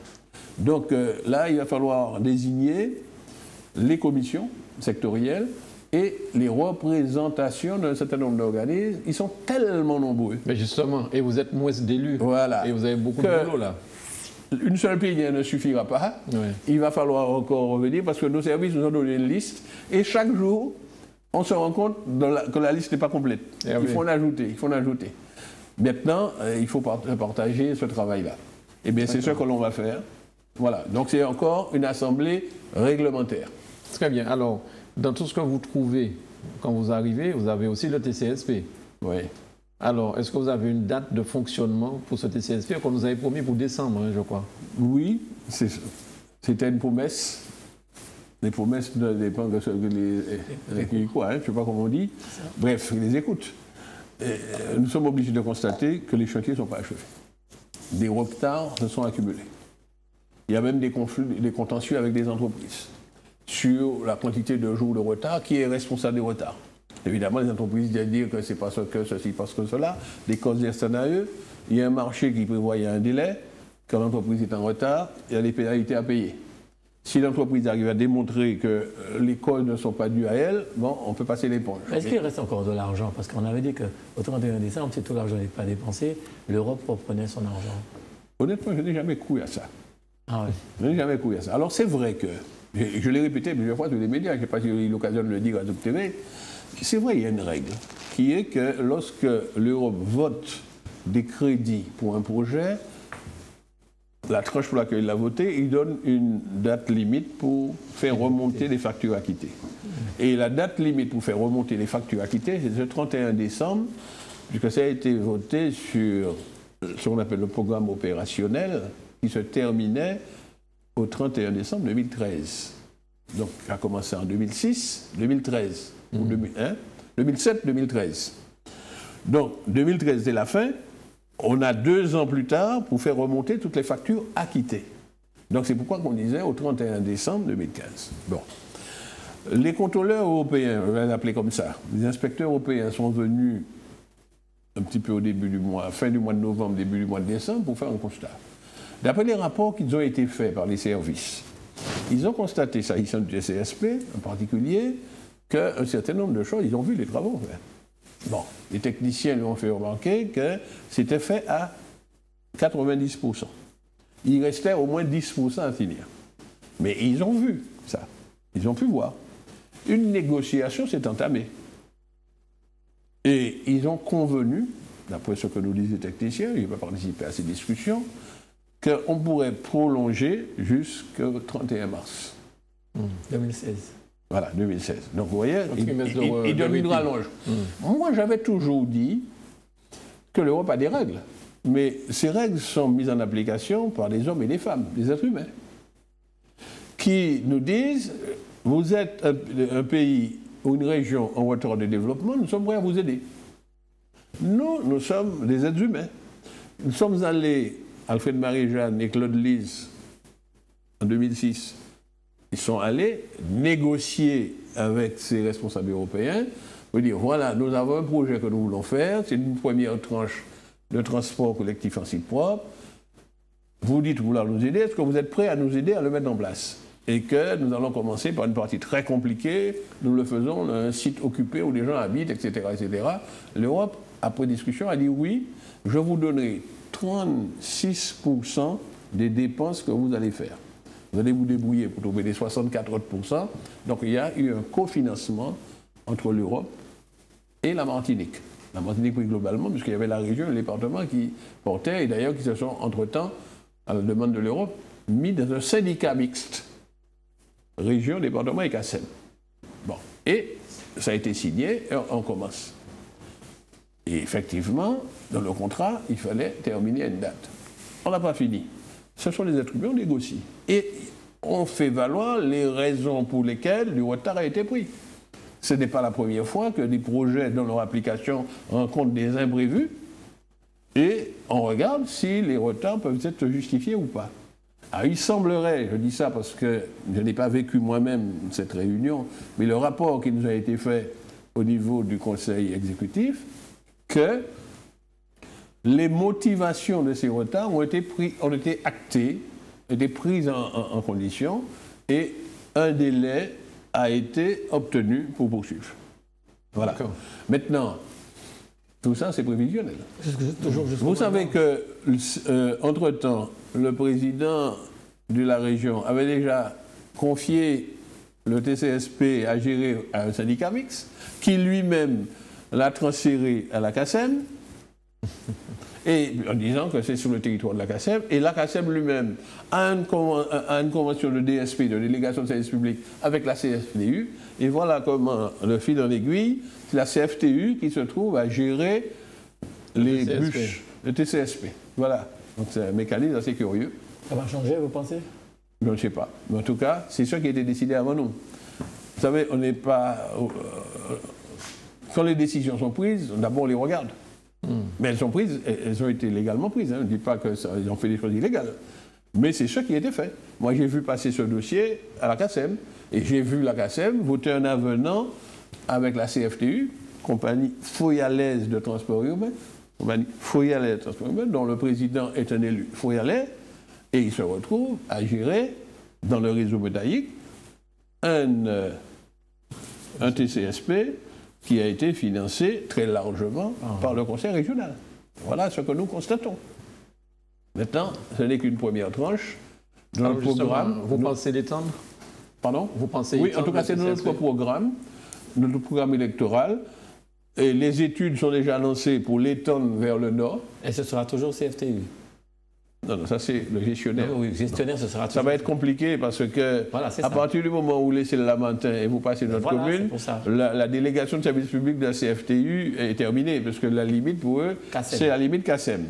Et puis, évidemment, l'extension qui doit se faire vers l'ouest, vers Chelcher, bon, dans la mandature, là, nous avons dit extension au moins jusqu'à l'université, puisqu'il y a toute cette masse d'étudiants qu'il faut amener là, pour qu'ils n'arrivent pas en retard, malgré les embouteillages. Donc, on a lancé les études. Et c'est les études qui vont voir toute la complexité, parce que là encore, dans les deux extensions, on travaille en zone habitée. Ouais. Et dès lors que vous avez à décaser, enlever des gens, acheter propriété, si vous tombez sur des terrains dans l'indivision, bon, on ne peut jamais dire à l'avance les délais. Mais en tout cas, il y a la volonté politique, on lance déjà les études, on va regarder combien ça va coûter, et puis on va le programmer en fonction des possibilités budgétaires et des négociations qu'on aura avec les partenaires pour avoir les cofinancements. Alors ce sera peut-être moins compliqué sur le maritime. Est-ce que vous pensez développer, mettre des bateaux pour pouvoir faire le transport maritime, ne serait-ce qu'entre Saint-Pierre, Fort-de-France, entre Fort-de-France et Sainte-Anne? En tout cas, les quais existent, enfin bon. C'est dans notre programme, l'extension. Et le conseiller exécutif qui est en charge de la question d'études et la gestion des questions de transport, c'est mon collègue Louis Boutrin. Donc, et c'est dans notre programme de voir comment on va développer le maritime, qui est moins polluant en oxyde de carbone que ce qui se passe sur la route, et permettre de gagner du temps. Là, vous savez que le Conseil général avait déjà lancé une DSP pour le Transrad, avec extension vers la côte nord-Caraïbe. Et nous savons également que la communauté Cap-Nord, elle aussi, qui a des compétences dans le transport, compétences dans le transport, avait déjà à son tour aussi lancé l'étude de faisabilité. Dans notre programme, nous avons dit que nous allons travailler avec des partenariats, en particulier partenariats avec les 3 communautés d'agglomération. Parce qu'il faut savoir que la collectivité territoriale de Martinique n'a plus ce qui s'appelait la colle de compétences générale. Nous ne pouvons pas intervenir dans tout, nous-mêmes. Nous avons des compétences propres. Il y a des compétences qui appartiennent aux communes, il y a des compétences qui appartiennent aux communautés d'agglomération. Donc nous sommes condamnés à faire des partenariats dans certains domaines pour cofinancer et décider ensemble. C'est marqué dans notre programme, ce partenariat, avec les communautés d'agglomération, mais aussi avec les 34 communes. Donc c'est comme ça qu'on va travailler. Donc nous ne disons pas la CTM va faire, elle va faire là où elle a le domaine de compétences pour le faire. Oui. La compétence, l'habilitation transport qui a été prise par le conseil régional, il est prévu qu'elle soit transmise à la CTM. Donc avec cette habilitation transport, on pourra appliquer les règles de transport terrestre de personnes et de marchandises, transport maritime de personnes et de marchandises, évidemment transport routier, pas le transport international. Les règles peuvent être adaptées dans le cadre de cette habilitation. C'est d'ailleurs dans le cadre de cette habilitation qu'une autorité unique de transport, AOT, l'organisation autorité unique de transport, avait été, pour le transport humain, avait été votée. Mais on n'est pas arrivé à le mettre en œuvre pendant la dernière mandature. Il s'agira de reprendre le chantier, d'entrer en dialogue avec les 3 communautés d'agglomération pour voir comment on peut arriver à harmoniser un réseau de transport sur tout le pays. C'est une des missions qui a été confiée au collègue Louis Boutrin, qui a le transport dans un domaine de compétences. Vous menez des contacts, évidemment, aux côtés du président Marie-Jeanne. Alors, voilà. Parlons un petit peu politique. Tu voulais intervenir? Oui, justement, parlons politique. Pendant la campagne, il y a des adversaires, des maires ou d'autres personnes qui ont dit qu'il faut barrer la route à Marie-Jeanne. Quand on dit Marie-Jeanne, on pense au groupe qui dirigeait. Il y a aussi des maires qui ont rejoint d'autres équipes. Je pense à Ensemble pour une Martinique Nouvelle. Par exemple, il y a plus d'une vingtaine de maires qui ont rejoint. Aujourd'hui, est-ce que vous en voulez à toutes ces personnes? D'abord, ça me fait un peu rire, les formules barrer la route, manifestement, ils n'ont pas arrivé. Parce qu'on est passé quand même, donc le barrage n'était pas trop difficile à enjamber. Donc, on est arrivé. Maintenant, la campagne électorale est derrière nous, ce sont des propos de campagne. Ouais. Notre relation vis-à-vis des maires, c'est quoi? Nous passons des partenariats avec les communes. Et nous sommes des démocrates. La population, les électeurs de chacune des communes ont choisi leur maire. Donc, quelle que soit la tendance politique, nous le respectons. Et c'est des futurs partenaires. C'est Alfred Marie-Jeanne qui avait créé l'ACRC, l'aide du Conseil régional aux communes. Évidemment, il va changer de nom. Ce sera l'aide de la collectivité territoriale aux communes. Mais sachant que les communes sont en général en difficulté, leur dotation se diminue, etc. Sachant que les électeurs des maires sont aussi nos électeurs. Parce que la CTM a des électeurs dans toutes les communes. Nous ne pouvons pas oublier nos électeurs. Les électeurs habitant dans les communes. Pour améliorer leur cadre de vie, nous sommes obligés de travailler avec leur maire. Même si ce maire n'avait pas pris position en notre faveur. Donc, les maires, nous n'irons pas faire à la place des maires. Comme ce que l'ancien président a voulu faire, passer par-dessus la tête du maire de Saint-Pierre de l'époque pour faire son grand Saint-Pierre. Nous allons respecter l'autonomie communale. Les maires élaboreront leurs projets, discuteront avec nous, et les projets, dans le cadre de l'aide de la collectivité aux communes, ces projets seront cofinancés, dans la mesure des moyens que nous avons. C'est comme ça que nous allons travailler. Maintenant, nous aurons des projets transversaux qui pourront se réaliser sur le territoire de telle ou telle commune. Nous rentrons en dialogue. Vous savez, j'ai passé un message à l'ensemble des chefs des services du BTP, des infrastructures, bâtiments, aux routes, aux ports, etc., pour leur dire, c'est de leur compétence de faire des projets, mais lorsque, comme nos projets ne sont pas en l'air, ils seront sur le territoire d'une commune ou de plusieurs communes à la fois, eh bien, nous devrons établir très rapidement des contacts avec les maires concernés pour qu'ils soient informés des projets qu'on fait là.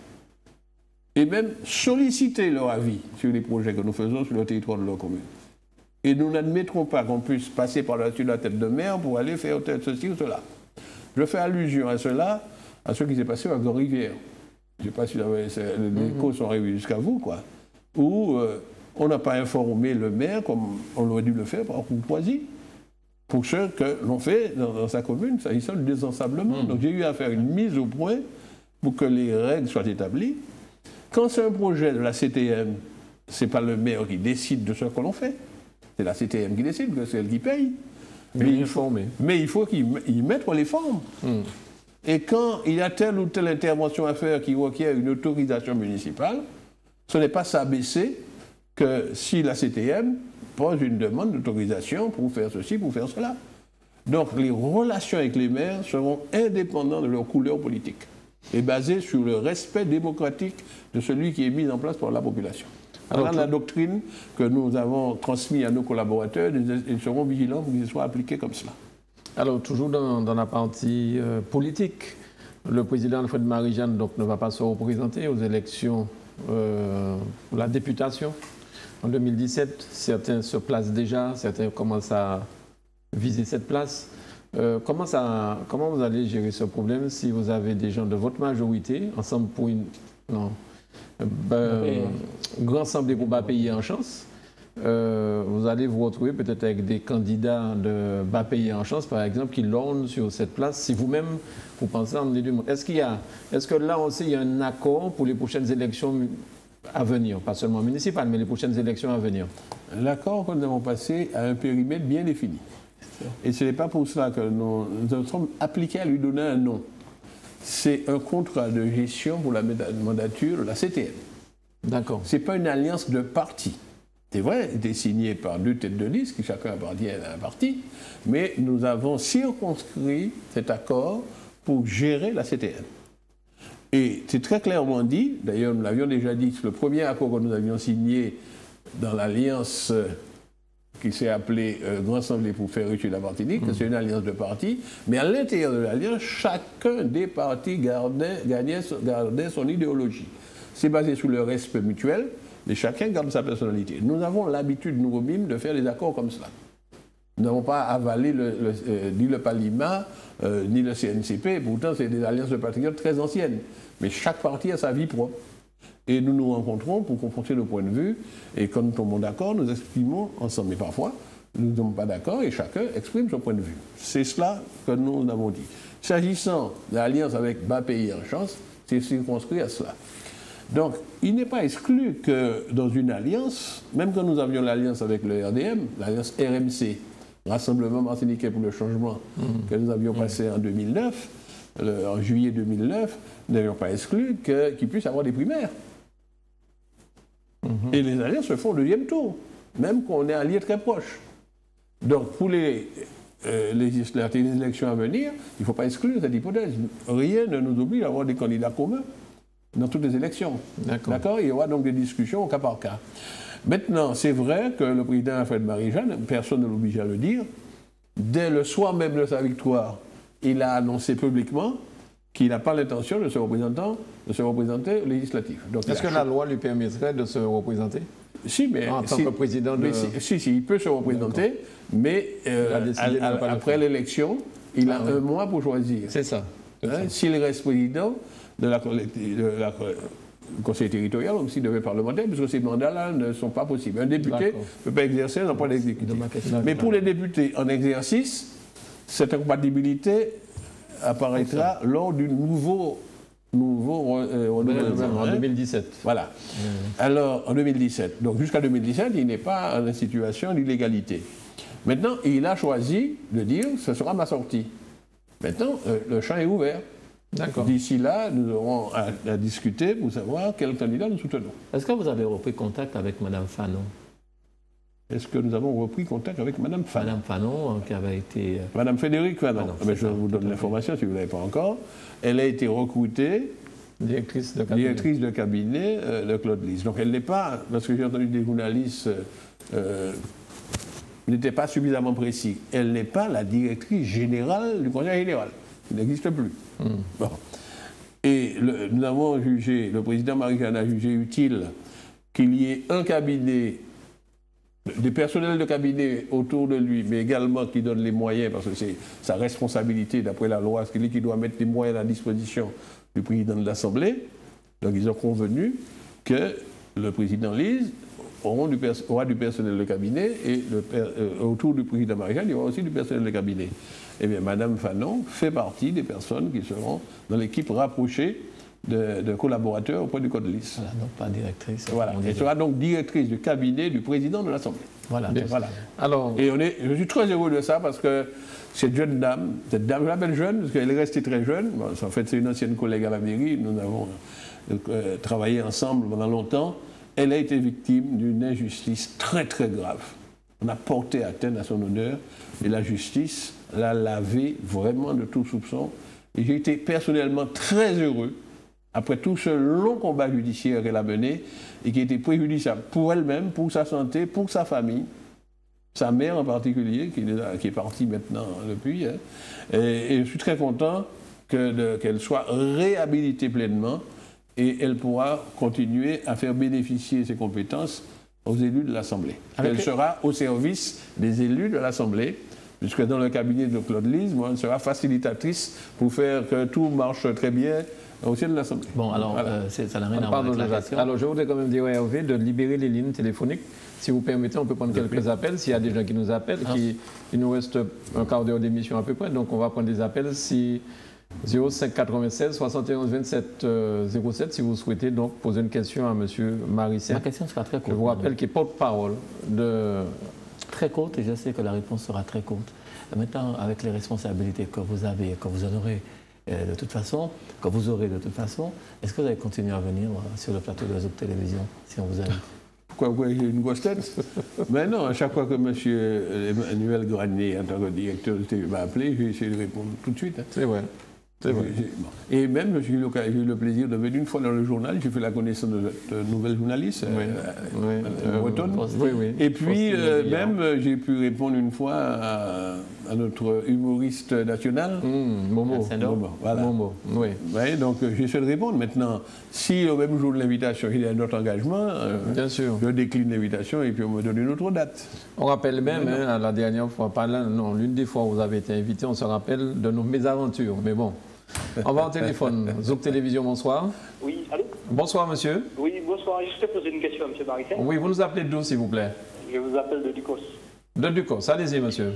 Oui, concernant le PSCP, est-ce qu'il a l'intention, avec la nouvelle collectivité là, est-ce qu'on a l'intention... Alors, attendez, on vous entend très mal. On va essayer d'arranger ça. Allez-y. Oui, avec la nouvelle collectivité, est-ce qu'ils ont l'intention de faire partir le PSCP du côté de Carrel, à Rivière-Salée, mais sur Rail? Parce que le Sud, quand même, on doit aimer quand même que ce soit sur Rail. C'était le projet de M. Marie. Ah, sur Rail, monorail. D'accord. Monorail. Merci, monsieur Marissien va vous répondre. Ça pour le Sud, s'il vous plaît, M. Marissien. Il va vous répondre, très bien. Alors, on prend un autre appel aussi. Zouk Télévision, bonsoir. Allô? Oui. Bonsoir, monsieur. Vous nous appelez d'où? Bonsoir monsieur, je vous appelle du Marin. Du Marin, on vous écoute. Alors ma question concerne la formation professionnelle. Monsieur Marie-Sainte est en charge de la formation professionnelle à la CPM. Je voudrais savoir quelle est sa position, maintenant qu'il est dans la majorité, sur l'EPA qui a été créé. On sait qu'il y avait un conflit par rapport à la direction de l'EPA, il n'était pas d'accord avec la personne qui a été nommée. Sur le quoi, vous savez, monsieur Marie-Sainte, quel sigle vous avez donné, monsieur? EPA. EPA. EPA, tout à fait. EPA, ça vous parle, EPA? D'accord, très bien. Monsieur Marie-Sainte va vous répondre dans un instant, merci.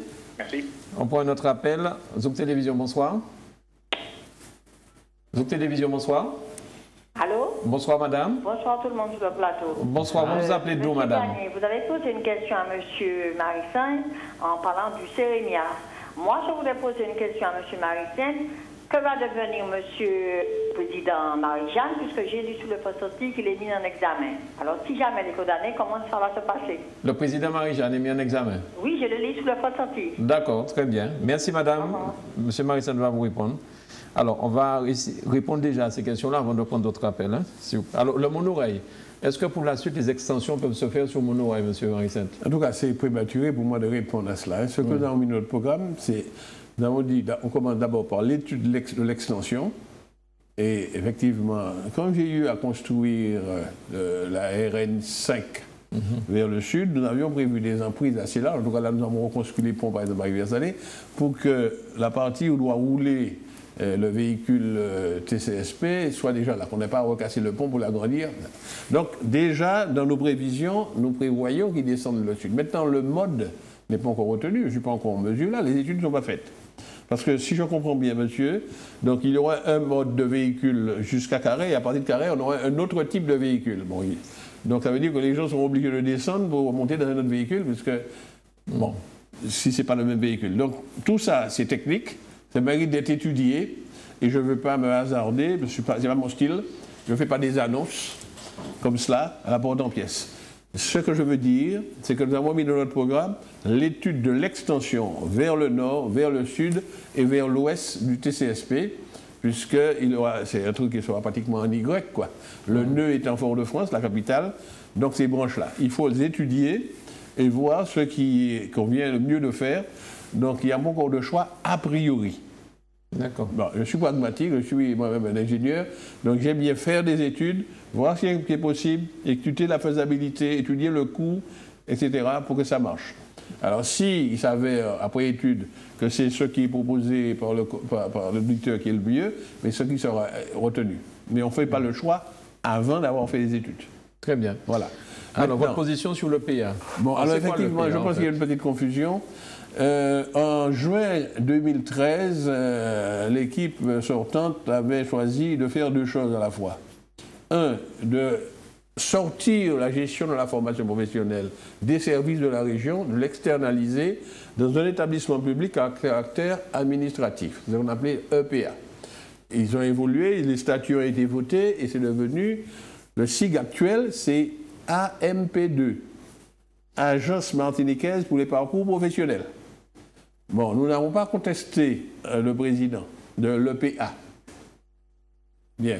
D'ailleurs, même, nous avions demandé à en faire partie du conseil d'administration. Là, au moins, ils avaient accepté la proportionnelle. Dans le même temps, et c'est ce que nous avions contesté beaucoup, ils ont cru utile de dissoudre, de détruire, ils ont programmé la mort de l'AFPA, l'Association pour la formation professionnelle des adultes, qui est une association qui existe depuis une cinquantaine d'années, qui avait été créée par l'État, qui a été transférée à la région en août 1984, et qui fonctionnait jusqu'à présent, mais ils ont programmé la dissolution. D'ailleurs, l'AFPA est en très mauvais état actuellement, parce qu'on ne lui a pas donné les moyens financiers, ils sont en déficit, et nous essayons de sauver les emplois qui sont là-dedans. 165 collaborateurs, qui font du travail sérieux, très utile, qui délivrent des formations reconnues par le monde du travail. La décision a été prise en juin 2013 de le remplacer par un EPIC, établissement public à caractère industriel et commercial. Bon, il y a eu un débat. Bon, la thèse, c'était, quand c'est l'AFPA, si on lui donne des subventions, ce serait illégal, il faut faire des appels d'offres, et si on fait un appel d'offres, ce n'est pas l'AFPA qui aurait l'affaire.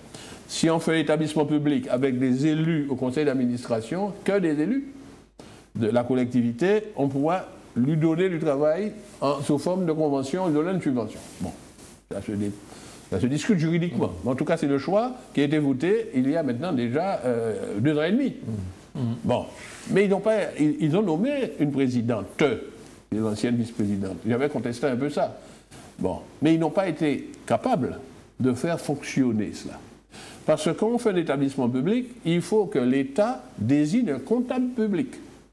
Pour des raisons qui m'échappent, entre juin 2013 jusqu'à octobre 2015, il n'y a pas eu de comptable public. Donc l'EPIC n'a pas pu fonctionner. Et seulement, c'est peut-être 1 ou 2 semaines avant les élections, qu'on nous a fait savoir que le comptable public a été mis en place. Donc ça n'a pas pu fonctionner et l'AFPA a continué à fonctionner, mais avec peu d'argent. Alors nous sommes en train de discuter en interne, nous venons d'arriver, il y a 2 semaines qu'on est là, savoir ce qu'on va faire. Il y a tellement d'engagements qui ont été pris, peut-être que l'établissement public à caractère administratif, il va falloir le mettre en place, quoi. On ne peut pas tout revenir en arrière parce que beaucoup de discussions à faire avec le personnel. Certains ont déjà opté pour y venir. Bon, on ne peut pas jouer comme ça avec les individus. L'AFPA, pareil. Il faut sauver ceux qui restent de l'AFPA, il faut payer les créanciers. Il y a beaucoup de fournisseurs qui attendent d'être payés par l'AFPA. En même temps, une série d'engagements ont déjà été pris pour faire l'établissement public à caractère industriel et commercial, arrêté pris, comptable public nommé. Donc nous aurons très rapidement à prendre la décision. La seule chose que nous disons, qu'il faut aller tranquillement, parce qu'il ne faut pas mentiriser les personnels qui travaillent là. Il faut assurer le paiement des salaires des gens de l'AFPA. Vous savez qu'en décembre, il y a eu des incidents. Ouais. Ils ont dû même se mobiliser et nous avons fait déjà on a dû faire un petit peu de pression, je dis ça, hein, avec le sourire, un peu de pression sur le payeur régional pour qu'il verse l'argent qui permettait à l'AFPA de payer des salaires. Pleine période de fête, nous avions une tradition en Martinique que l'on verse les salaires la veille de Noël, avant Noël. Mais c'est seulement le 7 et le 8 janvier qu'ils ont eu leur argent. Des personnes qui avaient travaillé normalement. Bon, nous avons réparé cela, mais maintenant, il faut que tranquillement, l'AFPA se remette au travail. J'ai demandé au directeur de l'AFPA de nous donner un programme qui va lui valoir d'avoir des financements, parce qu'il y a plein de personnes qui attendent les stages de formation. Il faut y aller. Et puis, la mutation en établissement public va se faire tranquillement. Et je dois rencontrer les partenaires sociaux, parce que la différence entre l'AFPA actuelle, où tous les partenaires sociaux ils sont sur une base paritaire, les représentants des syndicats de salariés, les représentants des organisations professionnelles d'employeurs sont là, il y a un dialogue. Dans l'établissement public, ce n'est pas possible. Donc il va falloir, ce n'est pas prévu. Les administrateurs doivent être publics. Donc nous allons étudier la possibilité de mettre à côté du conseil d'administration des organes de consultation pour que les partenaires sociaux continuent à pouvoir dire le mot sur la politique de formation professionnelle. Nous allons étudier juridiquement comment ceci est possible. Bien. Voilà ce que je dis là. Donc la question que nous contestions les individus, c'est pourquoi on contestait la présidente de l'EPIC, c'est maintenant du passé, le peuple a tranché, il s'agira la prochaine plénière qui vient, la mardi 19, de désigner de nouveaux administrateurs. Bien, pour pouvoir continuer. Maintenant, on nous a parlé de la mise en examen de Marie-Jeanne. Là, c'est une affaire très ancienne.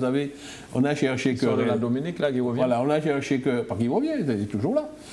On a cherché querelle à Marie-Jeanne parce que, après des dégâts, une catastrophe naturelle, tremblement de terre, qui avait démoli des écoles et d'autres biens en Dominique, qu'à la demande du Premier ministre de la Dominique, qui proposait toute une liste de dégâts, nous, ayant manifesté notre intention d'aider nos frères de la Caraïbe, Marie-Jeanne a eu l'occasion de le faire à Grenade.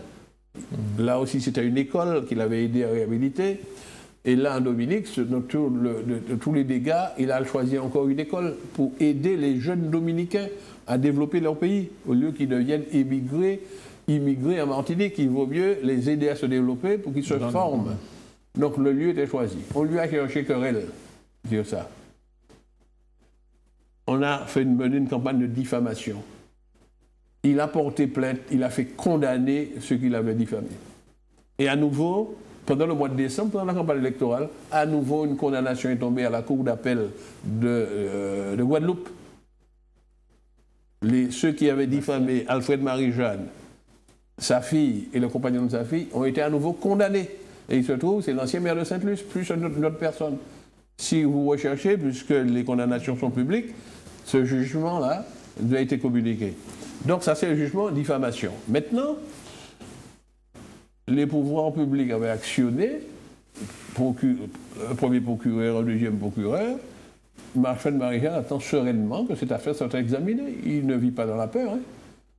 Bien, il doit être examiné. Et s'il est examiné, la justice va dire, en tout cas moi je suis tranquille, j'ai vu qu'Alfred Marie-Jeanne est tranquille, parce que cette affaire a été traitée dans la transparence.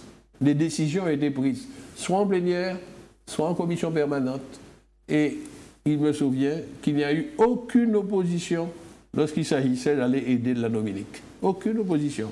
Et ce n'est pas la région qui a construit, il a subventionné. Subventionné, et il y a un gouvernement indépendant qui a reçu une subvention dans le cadre de la coopération pour reconstruire une école. Et Alfred Marie-Jeanne était invité à l'inauguration. Bon. Voilà. Mais avec un tel suffrage, là, dernièrement, au mois de décembre, on revient encore sur ça. je ne sais pas. Généralement, bon, Non, dans ces affaires-là, quand les gens sont élus à nouveau, très bien, bon. Vous savez, lorsque l'auditrice a dit qu'elle habite ça dans France-Antilles, j'ai vu effectivement cet article.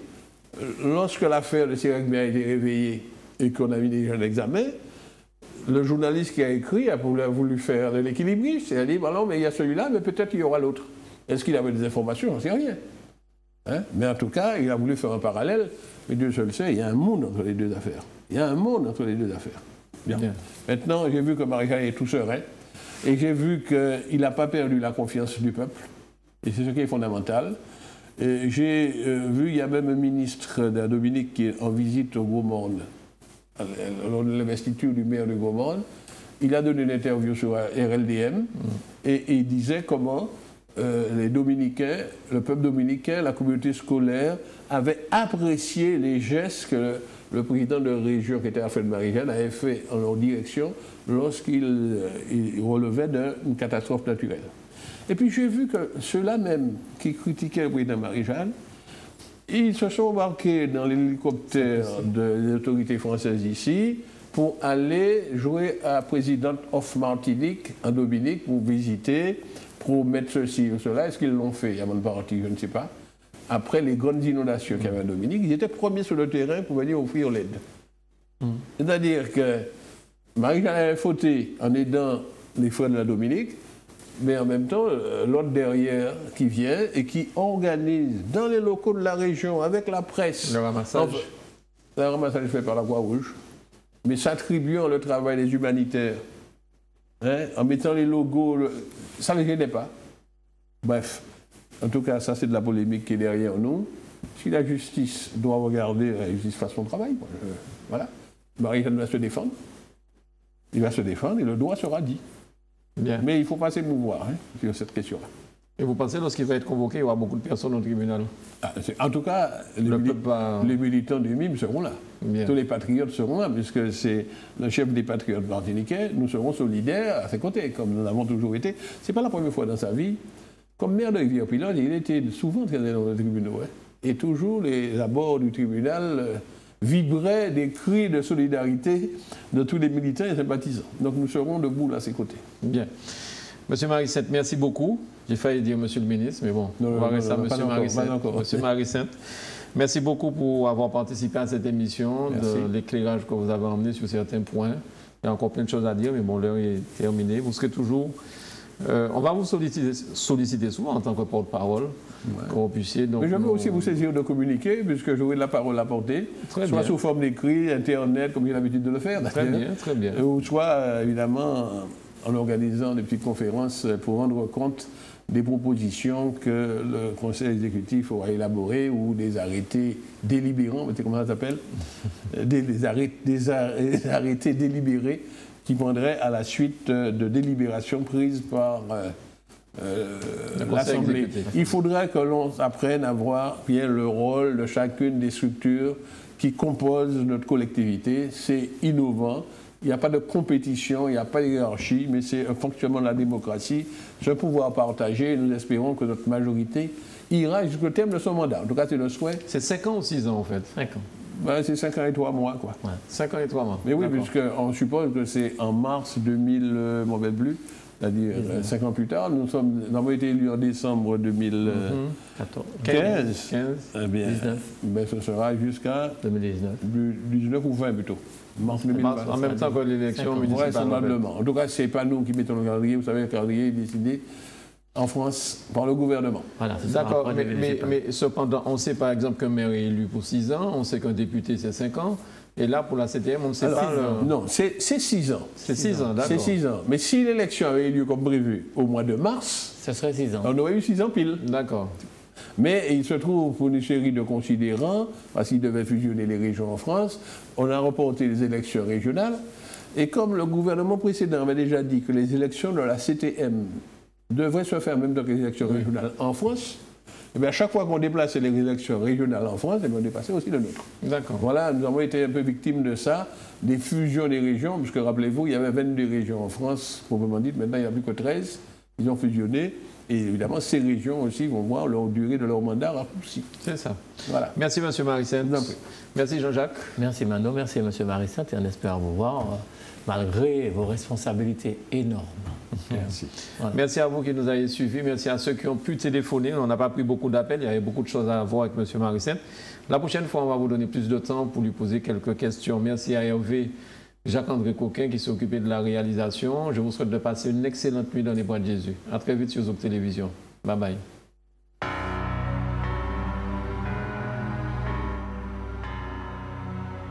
Bond. James Bond.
James Bond.